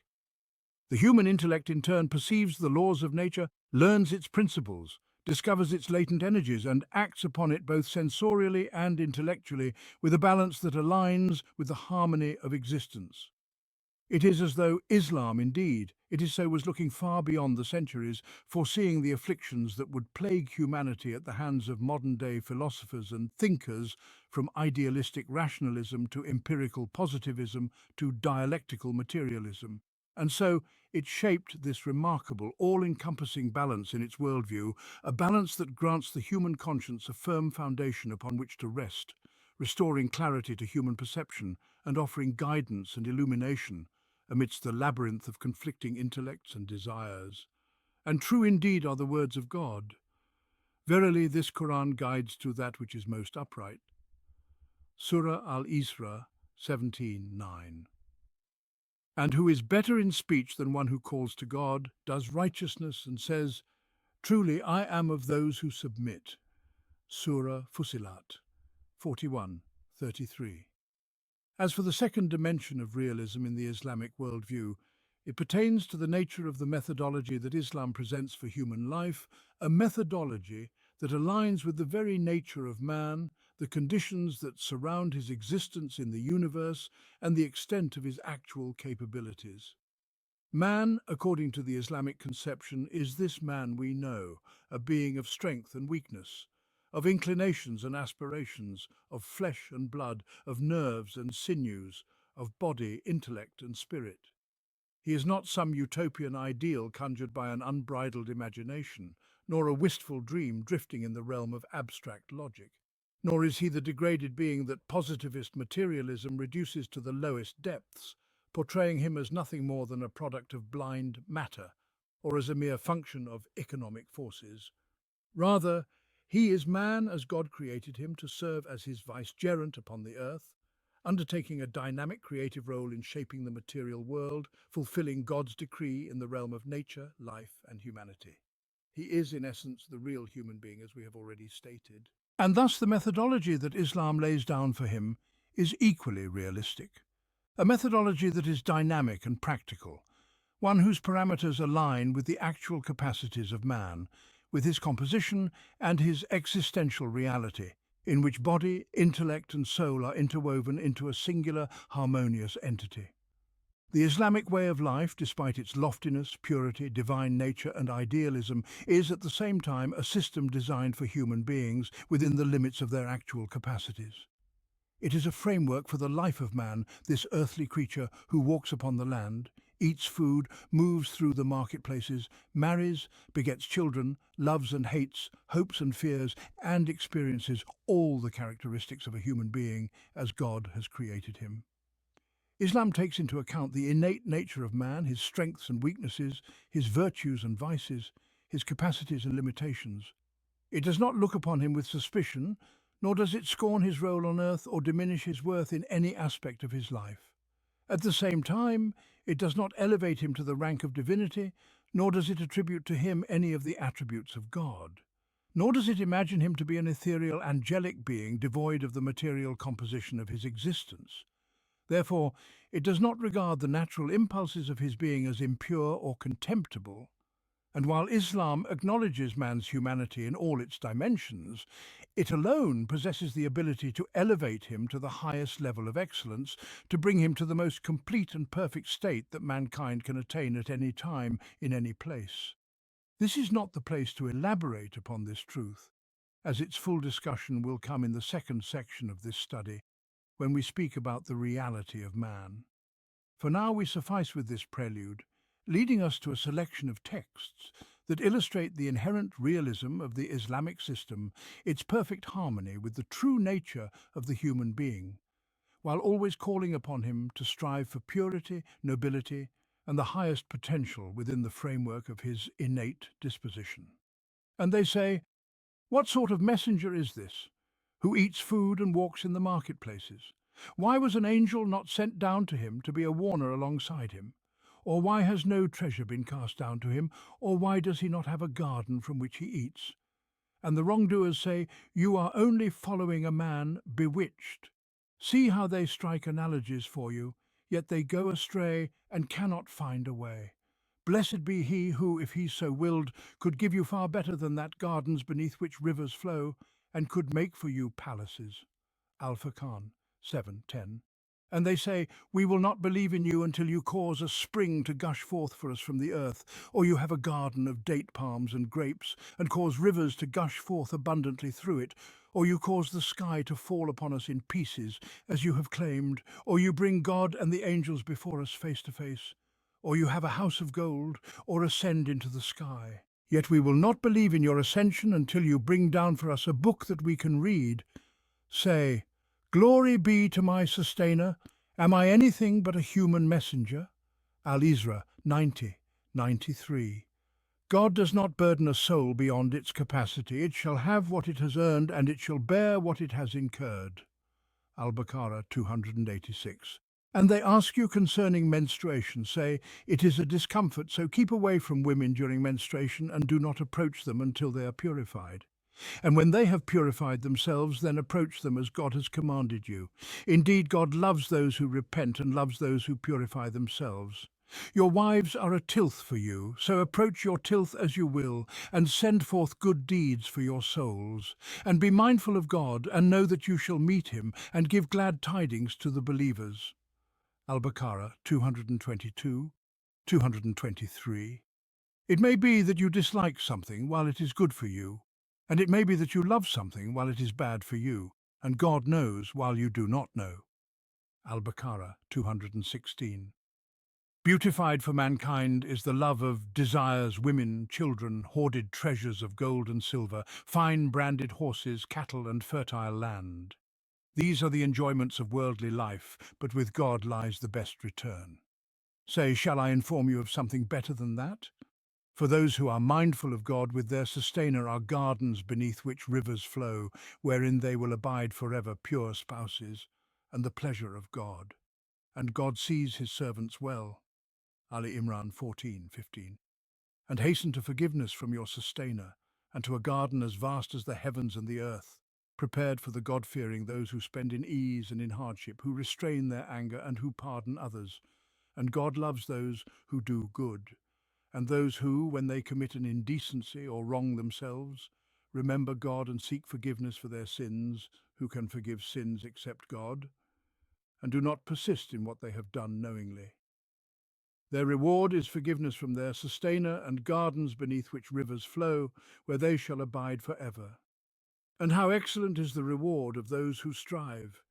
Ali Imran 133, 136. Men are guardians over women by what God has favoured some of them over others, and by what they spend of their wealth. So righteous women are devoutly obedient, guarding in the unseen what God has commanded them to guard. And those from whom you fear rebellion, admonish them, then leave them alone in their beds, and then, if necessary, discipline them lightly. But if they return to obedience, seek no means against them. Surely God is most high, most great. An-Nisa 34. Let those who sell the life of this world for the hereafter fight in the cause of God. And whoever fights in the cause of God, whether he is slain or prevails, we shall grant him a great reward. And why should you not fight in the cause of God and for the weak men, women, and children who say, Our sustainer, deliver us from this town whose people are oppressors, and grant us from yourself a protector, and grant us from yourself a helper. Those who believe fight in the cause of God, while those who disbelieve fight in the cause of falsehood. So fight against the allies of Satan. Indeed, the scheme of Satan is ever weak. An-Nisa 74:76. O you who have attained to faith, be ever steadfast in your devotion to God, bearing witness to the truth in all equity, and let not hatred of any people lead you into sin by deviating from justice. Be just. This is closest to being God-conscious, and remain conscious of God. Verily, God is fully aware of all that you do. Surah Al-Ma'idah 8. But whenever good fortune befell them, they would say, This is our due, whereas if misfortune struck them, they would blame it on Moses and those who followed him. Oh, but their evil fortune had indeed been decreed by God, though most of them did not understand this truth. And they said to Moses, No matter what sign you may bring before us to bewitch us therewith, we shall not believe in you. And so we let loose upon them the flood, and locusts and lice and frogs and blood signs self-evident, yet they gloried in their arrogance, for they were people lost in sin. But whenever the plague struck them, they would cry out, O Moses, pray for us to your sustainer by virtue of his promise to you. If you remove this plague from us, we shall truly believe in you, and we shall let the children of Israel go with you. Surah Al-Araf 131-134. And as we continue to reflect upon these Quranic passages, which establish the principles of the Islamic way of life and delineate its framework, we cannot help but notice the profound realism embedded in this divine methodology. It resonates deeply with the intrinsic human nature, aligning seamlessly with the innate capacities and potential granted to mankind. It neither suppresses any natural human energy, nor does it demand from the human being more than they can bear. It does not impose upon them that which is alien to their nature and disposition. This realism becomes strikingly apparent when we consider, for instance, the demands placed upon adherents of Brahmanism, where they are required to suppress all that nurtures or preserves their physical constitution. This suppression is aimed at hastening the release of the soul from the fetters of the body, which is perceived as a dark, deficient and evil non-being, so that the soul may return to the luminous, perfect and virtuous existence. Similarly, when we examine the ecclesiastical doctrines that have infused Christianity, we encounter a vision of humanity that treats the human being composed of both matter and spirit as a divided, conflicted being. It envisions a separation between the realm of the spirit and that of the body, and condemns all that is corporeal as inherently defiled.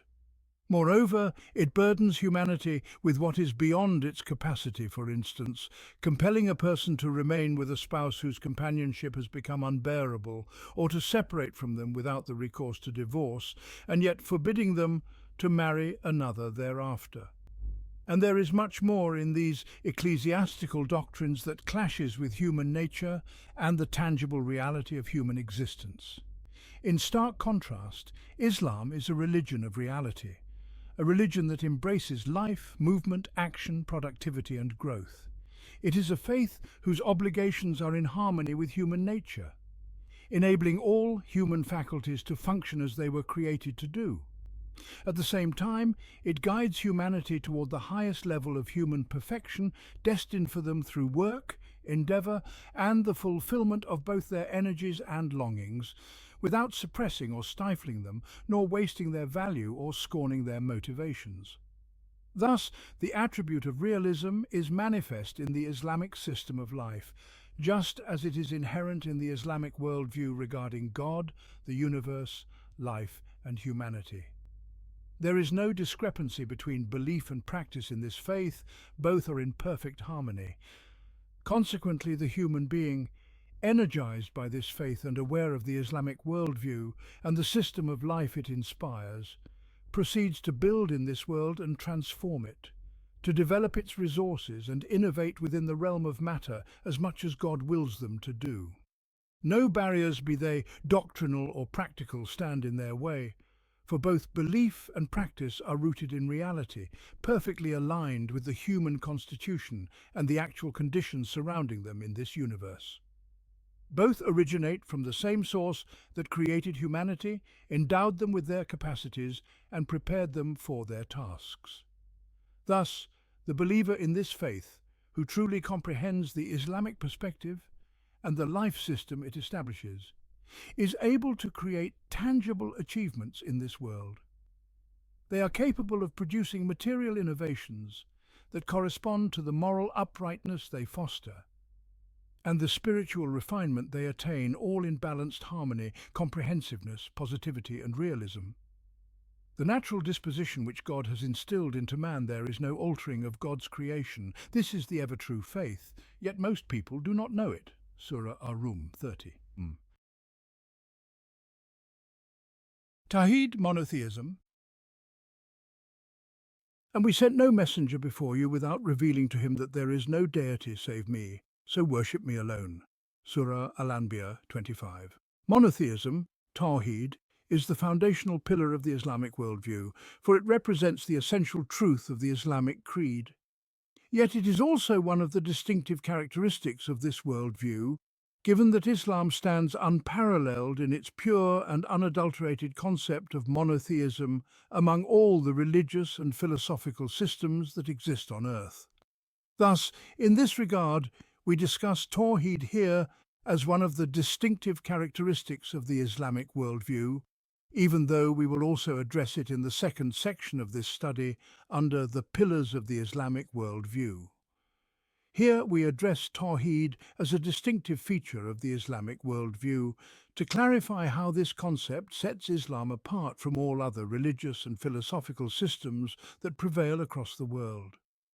Let us first establish that Tawhid has always been the most prominent feature of every religion sent down by God through his messengers, and that it has always been the central pillar of all divine religions.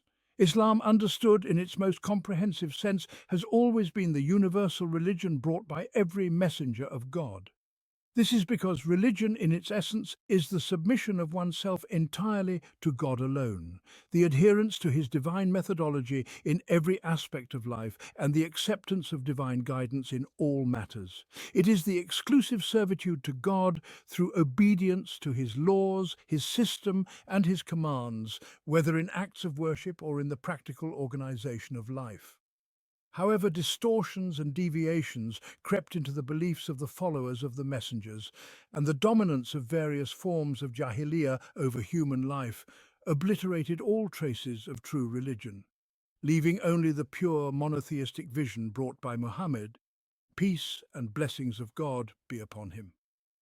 God preserved its essence, shielding it from the distortions and corruptions that had overwhelmed other religious traditions. Thus, Tawhid became a defining characteristic of this final divine message. There is another perspective that allows us to affirm this truth, that Tawhid is indeed a distinctive feature of the Islamic worldview. This perspective pertains to the vast scope encompassed by the concept of monotheism in Islamic belief, and the many dimensions it touches upon in the Islamic worldview. These include emotions, ethics, behavior, and the organization of all aspects of practical life. The concept of Tawhid extends to the Muslim's perception of the universe, the recognition of the true source of power and agency in existence, and the realization of the ultimate source of power in every detail of human life. Moreover, Tawhid forms the foundation for the regulation of all aspects of human life, whether hidden or manifest, small or great, ordinary or extraordinary, spiritual or material, individual or collective, worldly or otherworldly. Not a single atom escapes the all-encompassing scope of this comprehensive monotheism, as we have already illustrated in the distinctive characteristic of comprehensiveness. We will further elaborate on this in the second section of this study, when we discuss the reality of divinity.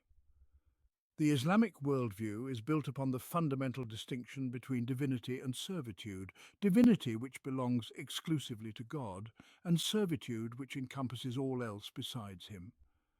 Just as God alone is unique in his divinity, so too he alone possesses all the attributes of divinity.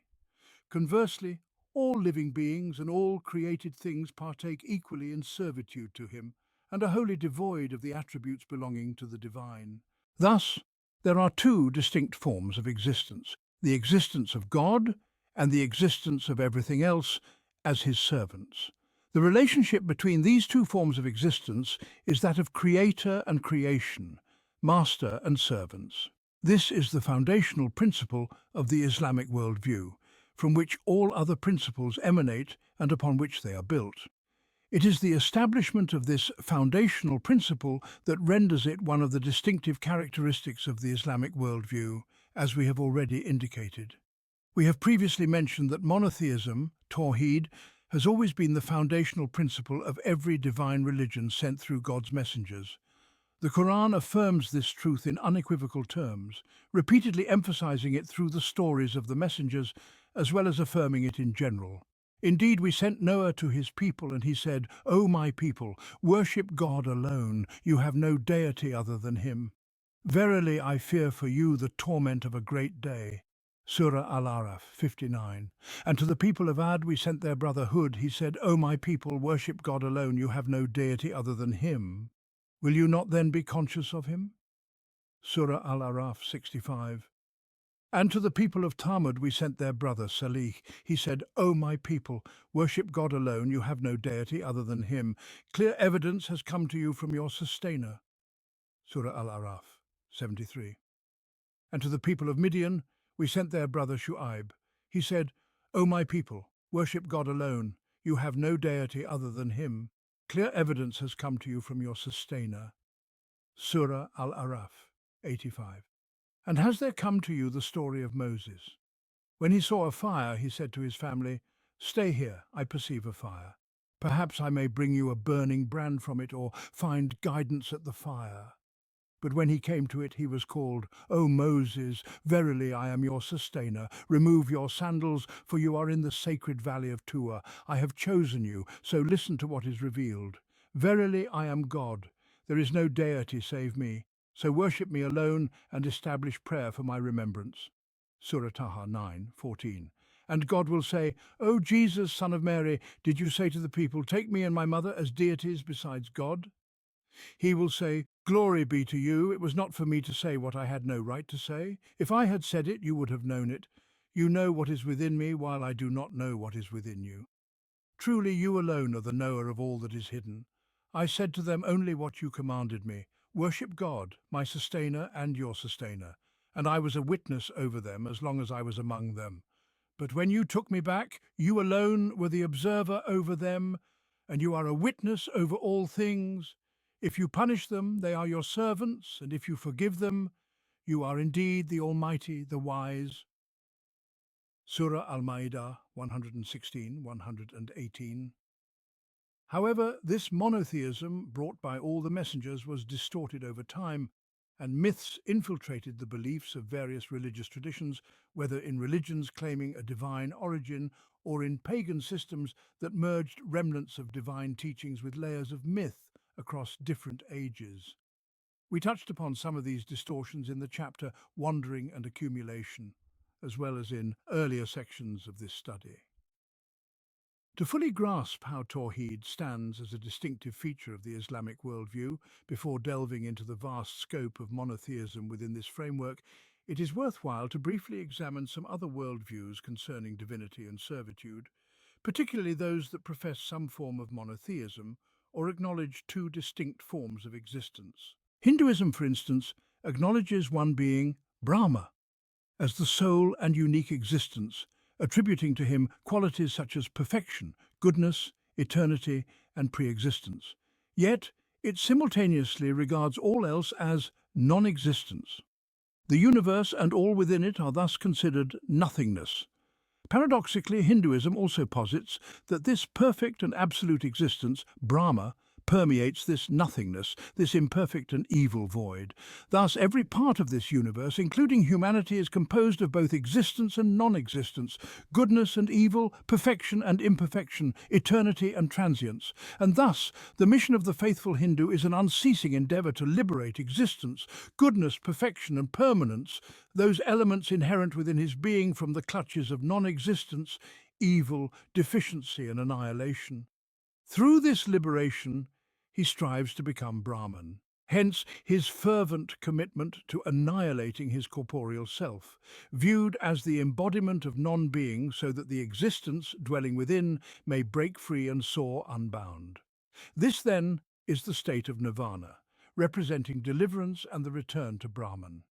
Yet despite this monotheism, albeit one infused with pantheistic overtones, there emerged a shadow of Trinitarianism.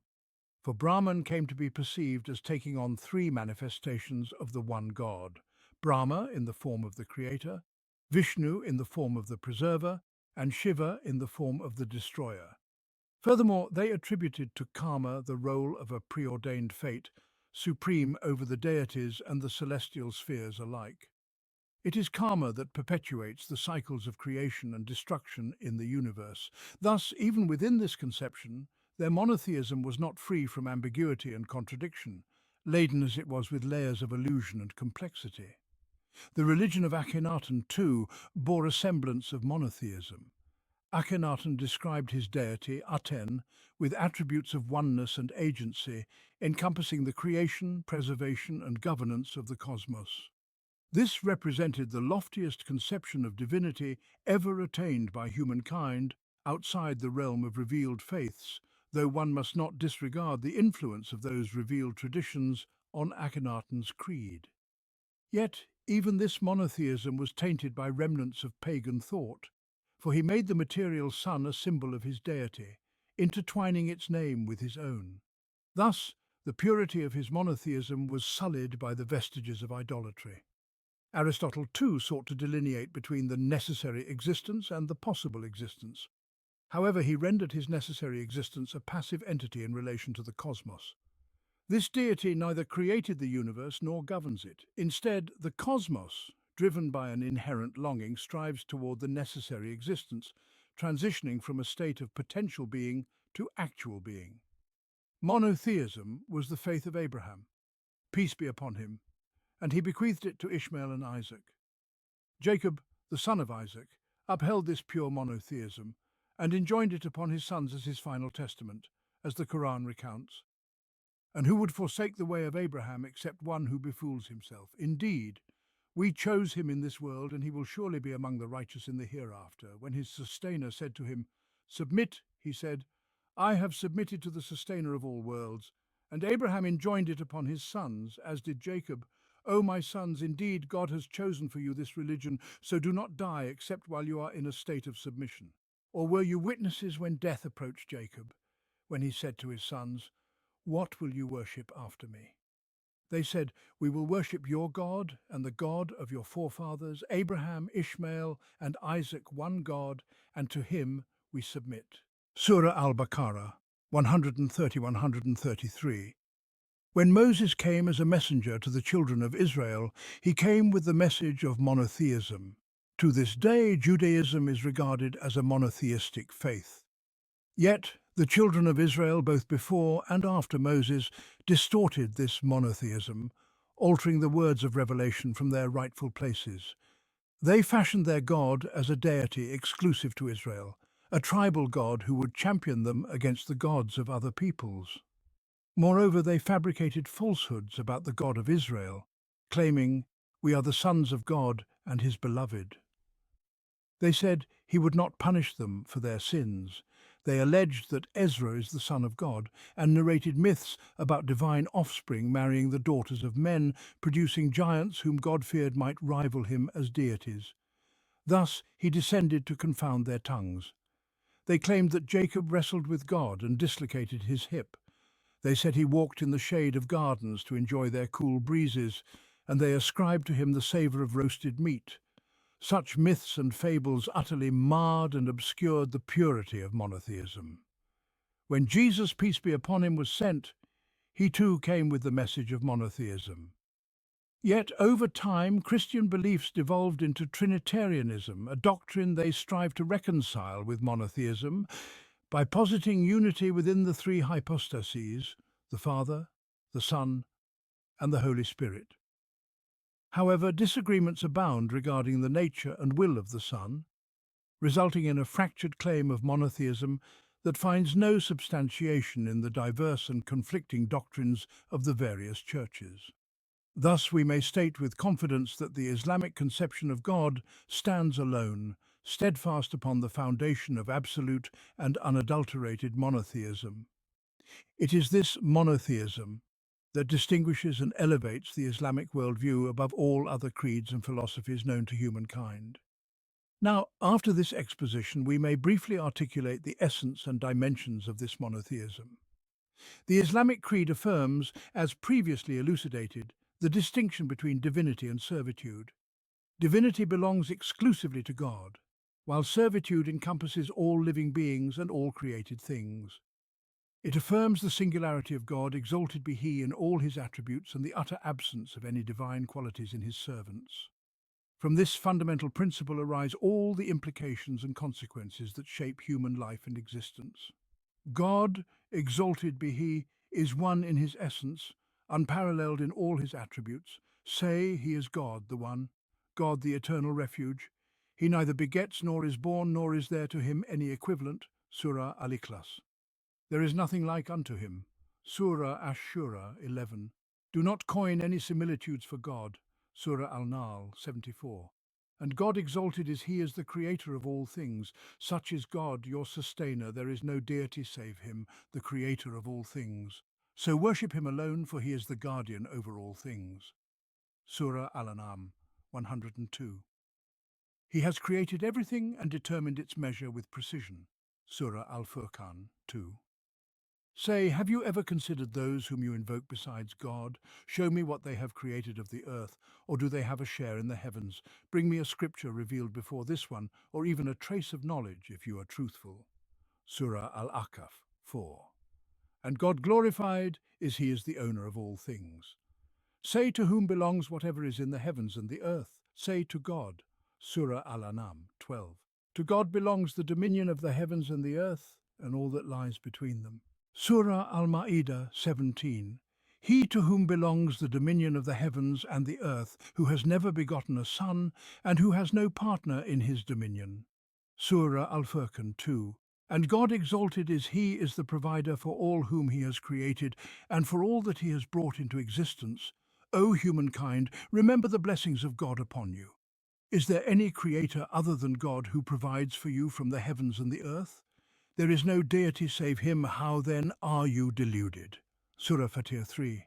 And how many a creature there is that does not bear its own provision? It is God who provides for them and for you as well. Surah Al-Ankabut 60. And there is no creature on earth whose sustenance is not upon God. He knows its place of dwelling and its place of storage. All is recorded in a clear book. Surah Hud 6. And God glorified is He as the disposer of all affairs, the regulator of all things, and the preserver of all creation. Indeed, God holds the heavens and the earth, lest they should cease to exist, and if they were to cease, none could hold them in place after Him. Surah Fatir 41. And among His signs is that the heavens and the earth stand firm by His command. Surah Al-Rum 25. And we have encompassed everything in a clear record. Surah Yasin 12. And God glorified is He as the sovereign, the all-powerful, who subdues all creation beneath His will.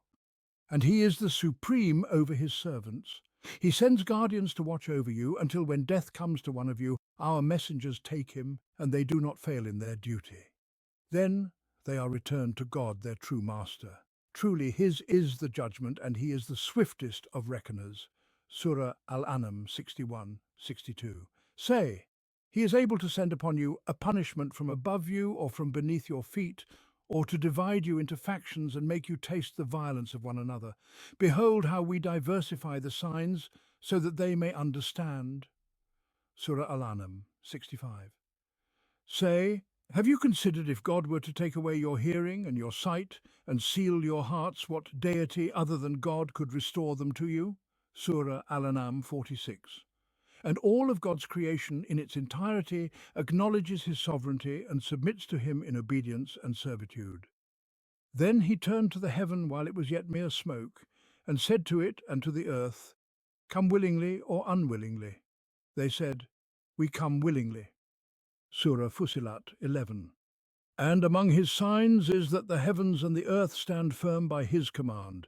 Then, when he calls you forth from the earth with a single call, behold, you will come forth. And to him belongs all who are in the heavens and the earth, all are devoutly obedient to him.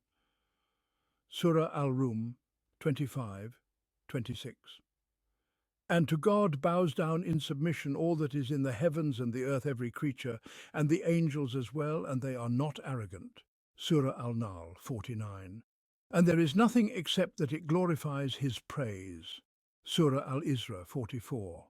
Thus, with this brief survey of the various dimensions of monotheism in the Islamic worldview, it becomes evident that God exalted he is unique in his divinity, and that all beings other than him and all things other than him are bound by servitude to his divinity.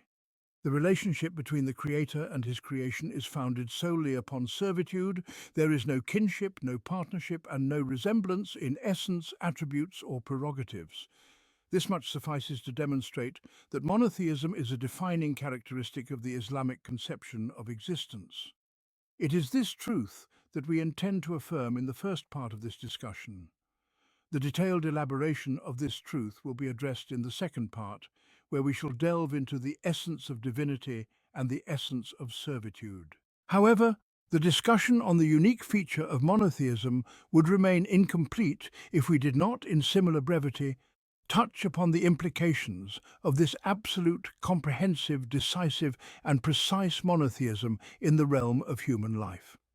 These implications further illustrate how monotheism is an essential characteristic of the Islamic worldview. The implications of monotheism in the Islamic worldview entail that God exalted he alone is to be attributed the characteristics of divinity in the regulation of human life, just as he alone is attributed these characteristics in belief, thought, conscience, and worship. As the Muslim believes that there is no deity except God, no object of worship except God, no creator except God, no provider except God, no giver of benefit or harm except God, and no controller of his affairs or of the affairs of the universe except God, so too does he turn to God alone in his acts of worship, his supplications and hopes, his fears and piety. Similarly, the Muslim believes that there is no legislator except God, no lawgiver except God, and no one who organizes human life, relationships, and interactions with the universe, with other living beings, and with fellow humans except God. The Muslim thus receives from God alone his guidance and laws, his way of life and system of living, his principles of relationships, and his scale of values and priorities, everything without exception. Just as turning to God alone in acts of worship, supplication, hope, fear, and piety is a fundamental implication of monotheism, so too is receiving from God alone the principles of legislation and guidance, the way of life, the system of living, the rules of interaction, and the scale of values and considerations.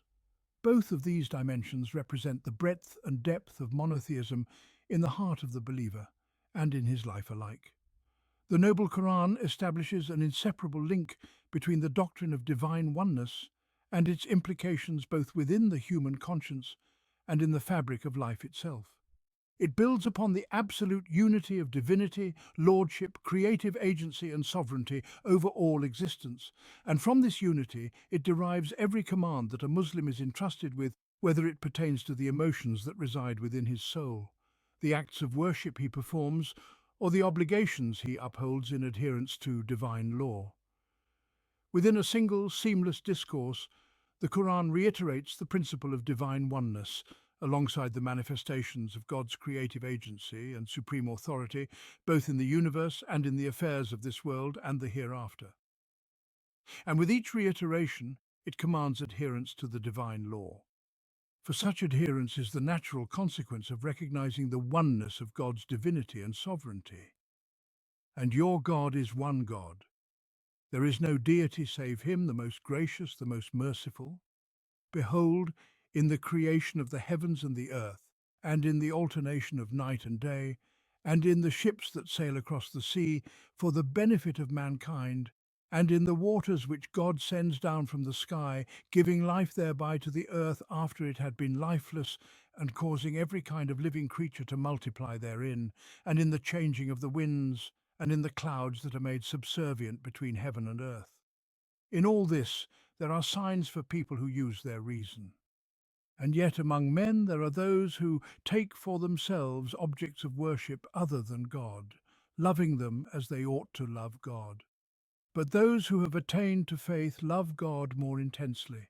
If only the wrongdoers could see when they behold the suffering that awaits them, that all might belongs to God alone, and that God is severe in retribution. On that day, those who were once followed will disown those who followed them, and they will see the suffering that awaits them, and all their bonds will be severed. And those who followed them will say, if only we had another chance, we would disown them as they have disowned us. Thus will God show them their deeds as a source of bitter regret for them, but never will they emerge from the fire. O mankind, partake of whatever is lawful and good on earth, and do not follow in the footsteps of Satan, for verily he is your open enemy. He but commands you to commit evil and indecency, and to attribute to God that of which you have no knowledge. And when they are told, follow what God has revealed, they say, nay, we shall follow what we found our forefathers believing in. Even though their forefathers had no understanding and were devoid of guidance, the parable of those who deny the truth is like that of a shepherd calling to something that hears nothing but a cry and a shout, deaf, dumb, and blind. They do not use their reason.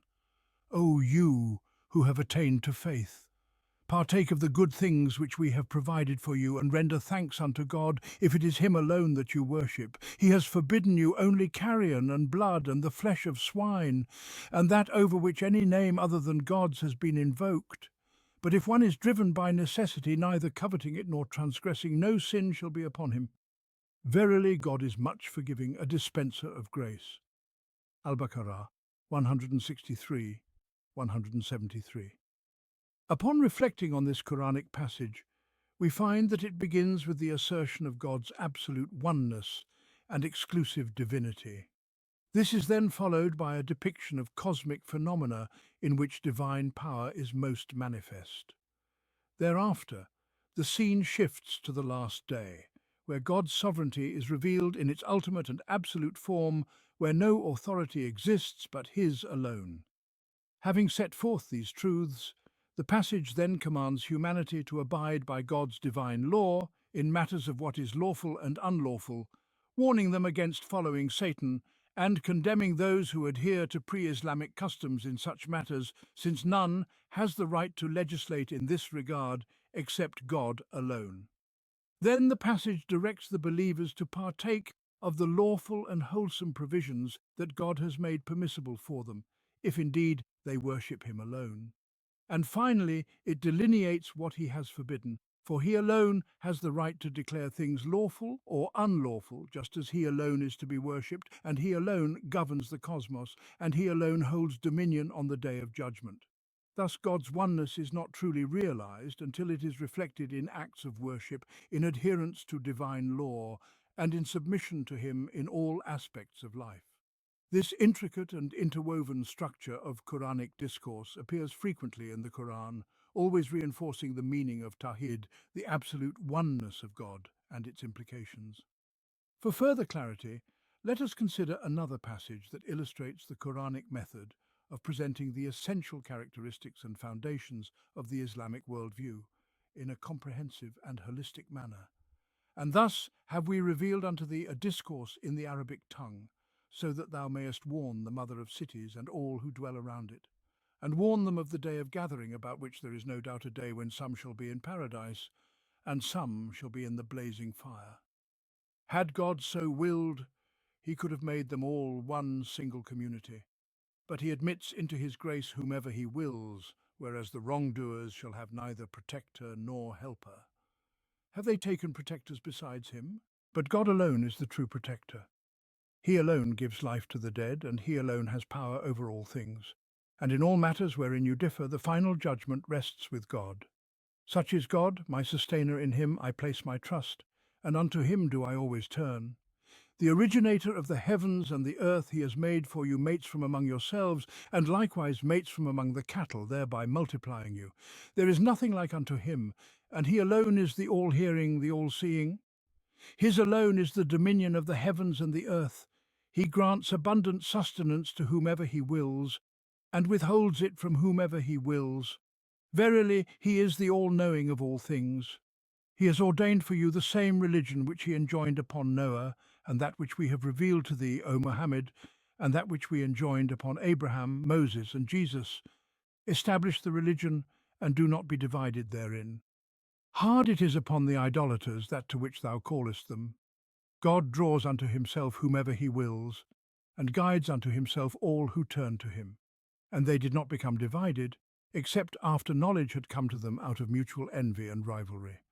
And were it not for a decree from thy sustainer deferring their judgment until an appointed time, all would have been decided between them. Yet those who inherited the scripture after them remain in grave doubt concerning it.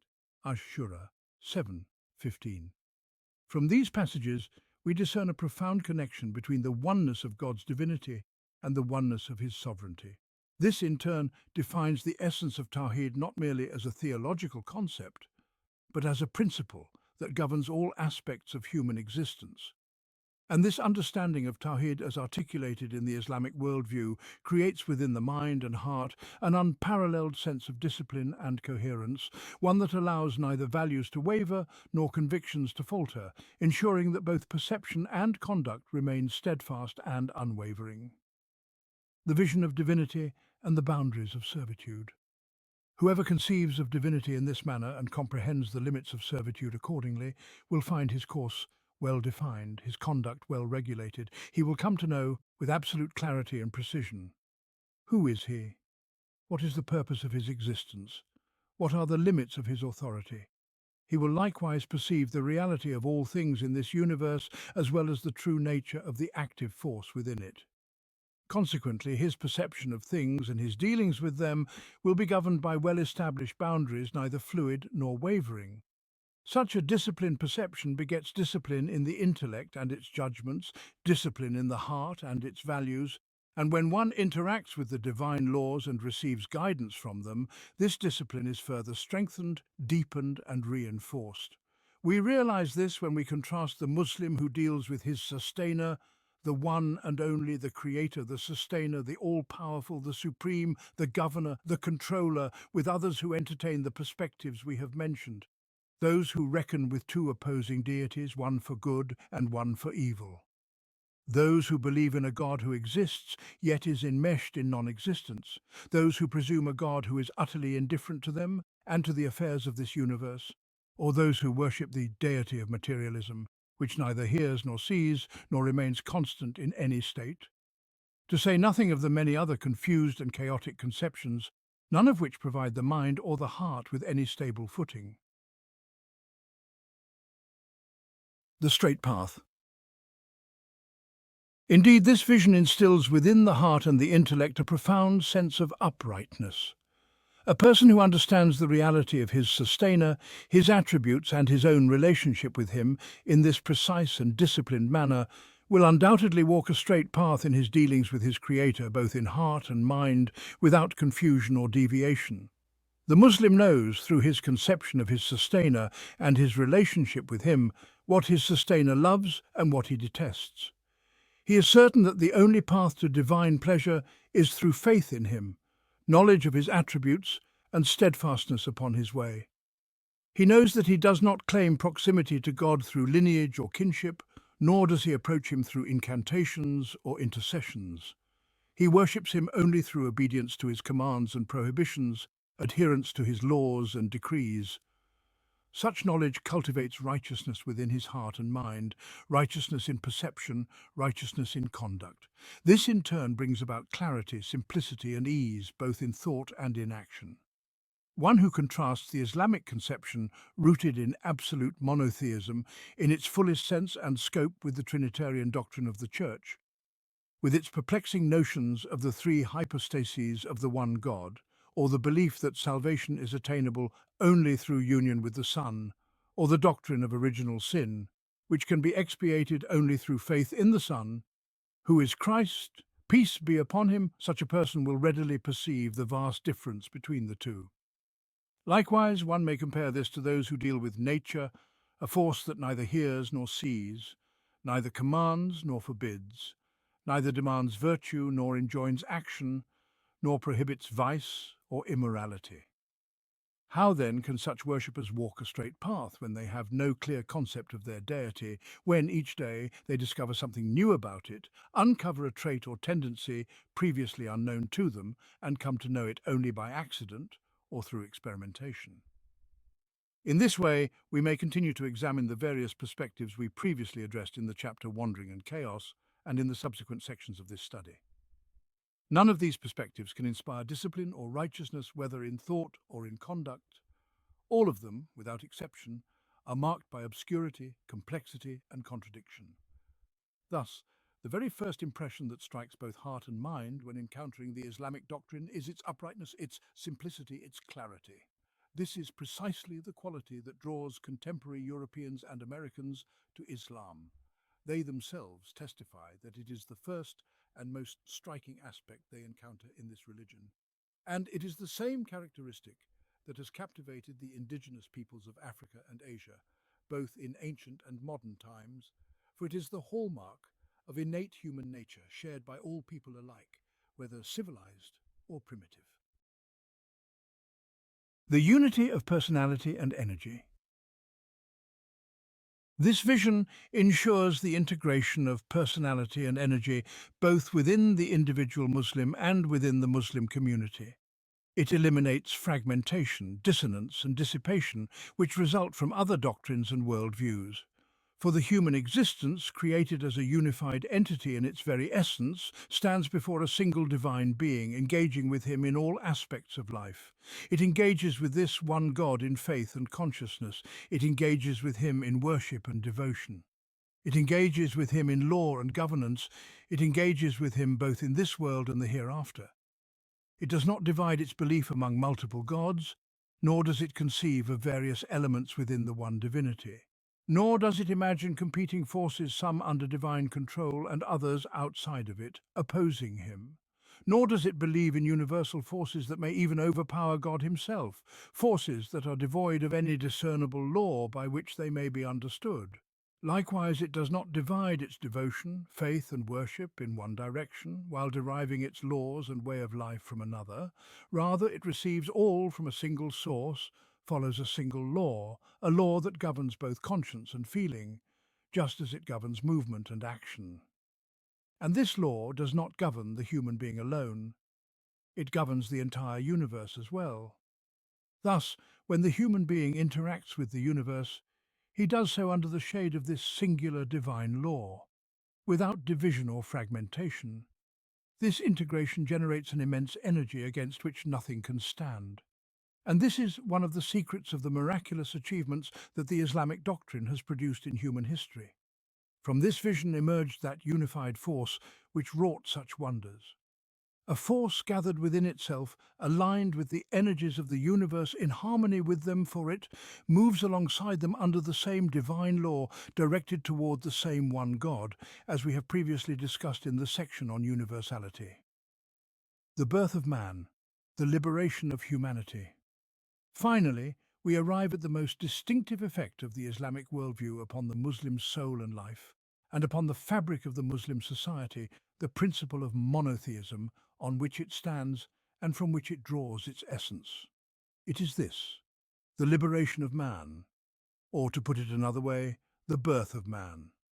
For the absolute oneness of God, his exclusive sovereignty over divinity, and the universal servitude of all beings before him, stripped of any divine attributes, necessarily entails that no one may receive laws for their life except from God. Just as no one may offer devotion except to him alone, so too may no one submit to any law except his, for the sole dominion over legislation belongs to him. It is his most exclusive divine prerogative, a prerogative that no believer would dare challenge, and that no one would usurp except a disbeliever. The Quranic texts affirm this truth, defining it with utmost clarity, stripping it of all ambiguity, leaving no room for doubt or dispute. Judgment belongs to none but God. He has commanded that you worship none but Him. This is the upright religion. Yusuf 40. Or have they taken for themselves partners who have ordained for them in religion that which God has not permitted? Ash-Shura 21. And whoever does not judge by what God has revealed, such are the disbelievers. Al-Ma'idah 44. But no, by your sustainer they will not believe until they make you judge in all their disputes and then find in themselves no resistance against your decision, but surrender with full submission. An-Nisa 65. As we have already stated, the Islamic conception makes no distinction between turning to God in acts of worship and receiving from Him the laws by which life is to be ordered. It does not separate these two aspects, for both are essential requirements of Tawheed, the oneness of God, and of His exclusive sovereignty. Nor does it differentiate between them in their consequences. To deviate from either is to depart from Iman and Islam altogether, as we have seen in the previous verses. This is further affirmed by a Quranic verse that unites both aspects, along with the Prophet's peace and blessings be upon him interpretation of it. They have taken their rabbis and monks as lords besides God, as well as the Messiah, son of Mary, though they were commanded to worship none but the one God. There is no deity except Him. Exalted is He above what they associate with Him. At Tawbah 31. The people of the book of whom this verse speaks took the Messiah, son of Mary, as a lord in the sense of worship and religious devotion. But they also took their rabbis and monks as lords, not in the same sense, but in the sense of accepting their authority in legislation and religious rulings. Yet the verse equates their taking Christ as a lord with their taking their religious leaders as lords, and declares that both are contrary to the command to worship the one God. It brands them with shirk, associating partners with God, due to their acceptance of their scholars and monks as legislators in place of God. This carries a significance that admits of no dispute. Then came the Prophet's peace and blessings be upon him interpretation of this verse, a decisive clarification that leaves no room for doubt or argument. Imam Ahmad, At-Tirmidhi and Ibn Jarir narrated through various chains from Adi ibn Hatim, may God be pleased with him, that when the Prophet's call reached him, he fled to Syria, for he had embraced Christianity in the days of Jahiliyyah. Meanwhile, his sister and some of his people were taken captive. The Prophet, peace be upon him, later set his sister free and granted her a gift. She returned to her brother, encouraging him to embrace Islam and to go meet the Messenger of God, peace and blessings be upon him. Adi then travelled to Medina. He was a leader among his people, the Ta'i tribe, and his arrival became the talk of the town. He entered upon the Prophet, peace and blessings be upon him, while wearing a silver cross around his neck. At that moment, the Prophet, peace and blessings be upon him, was reciting this very verse. They have taken their rabbis and monks as lords besides God. Adi remarked, but they did not worship them. The Prophet, peace and blessings be upon him, replied, indeed they did. Did they not declare the lawful to be unlawful and the unlawful to be lawful, and they followed them? That was their worship of them. As Sudi, in explaining this, said, they sought guidance from men, casting the book of God behind their backs. Thus God proclaims, and they were commanded to worship none but the one God, meaning He alone determines what is lawful and what is unlawful. What He legislates is to be followed, and what He commands is to be obeyed. This decisive stance in the Islamic conception announces the liberation of man indeed. It proclaims the birth of man. With this declaration, people are led out from servitude to fellow creatures into servitude to God alone. True humanity, in its complete and perfected sense, does not exist on earth until man's neck and life are freed from the dominion of fellow men in all its forms, just as his conscience and belief are liberated from their authority as well. Islam alone returns legislation and sovereignty to God alone. Islam alone delivers people from servitude to men and leads them to servitude to God alone. Under all systems where human beings assume the role of legislators and sovereigns, people inevitably fall into the bondage of men. Only Islam liberates them from this bondage by making them slaves of God alone. This is the true liberation of man in its greatest reality, and thus this is the birth of man, for before this, man does not possess his full, true humanity. This is the divine gift that God bestows upon mankind through the doctrine of Tawhid. This is the divine favour with which he blesses his servants when he proclaims, "Today I have perfected your religion for you, completed my favour upon you, and have chosen for you Islam as your religion." Al-Ma'idah 3. This is the precious gift that the adherents of Tawhid possess, the gift they may, in turn, offer to all of humanity. This is the divine favour that they may spread among people, once they have embraced it themselves and accepted for themselves what God has chosen for them. This is the new message that the followers of Tawhid have to present to humanity today, just as their forebears presented it in the past. At that time, mankind received it as something utterly new, unable to resist its compelling force, for it offered them something they had never possessed before, something entirely distinct from all their philosophies, ideologies and systems.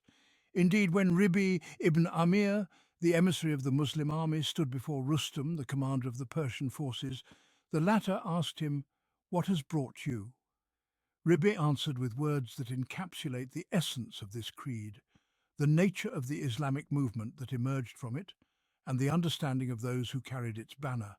God has sent us to deliver whomever he wills from the servitude of men to the servitude of God alone, from the narrowness of this world to the vastness of this world and the hereafter, and from the tyranny of religions to the justice of Islam.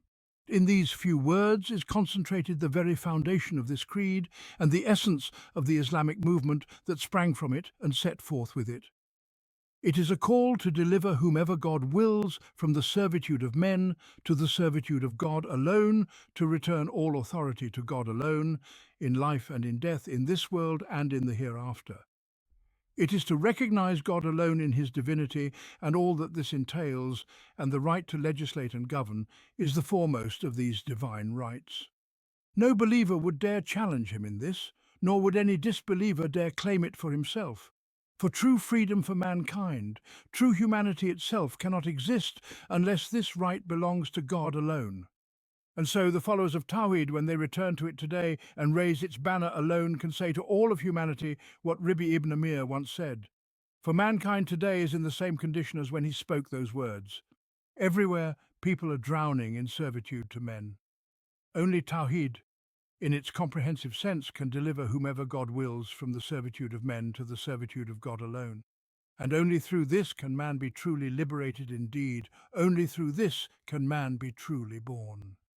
And the followers of the creed of divine oneness, when they return to the path of God, which he has graciously bestowed upon them, and which they proclaim, hold within their grasp the power to guide humanity. For they stand as witnesses over all ideologies, doctrines, systems and conditions that prevail upon the earth, without exception.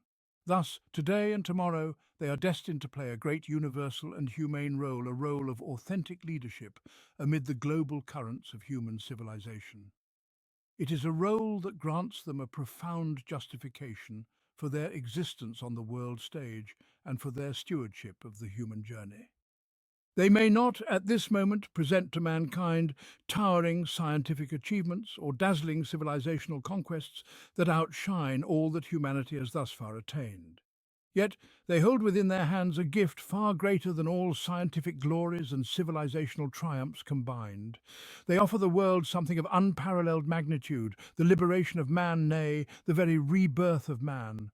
And when they bestow upon humanity this gift, they do not offer it as a mere abstraction, but as a complete way of life, a way that exalts the dignity of man, that frees his hands, his intellect, his conscience, and his soul from every form of bondage. It is a liberation that unleashes all his potential, so that he may fulfill his role as God's vicegerent on earth, unshackled and ennobled. And thus he shall be capable of achieving scientific triumphs and civilizational splendor, not as one who toils in subjugation, but as one who stands in the fullness of his freedom and honor, not a slave to false deities, nor a slave to men, but a servant of the one true God alone. May God grant us wisdom and righteousness. and all praise belongs to God, the sustainer of all worlds.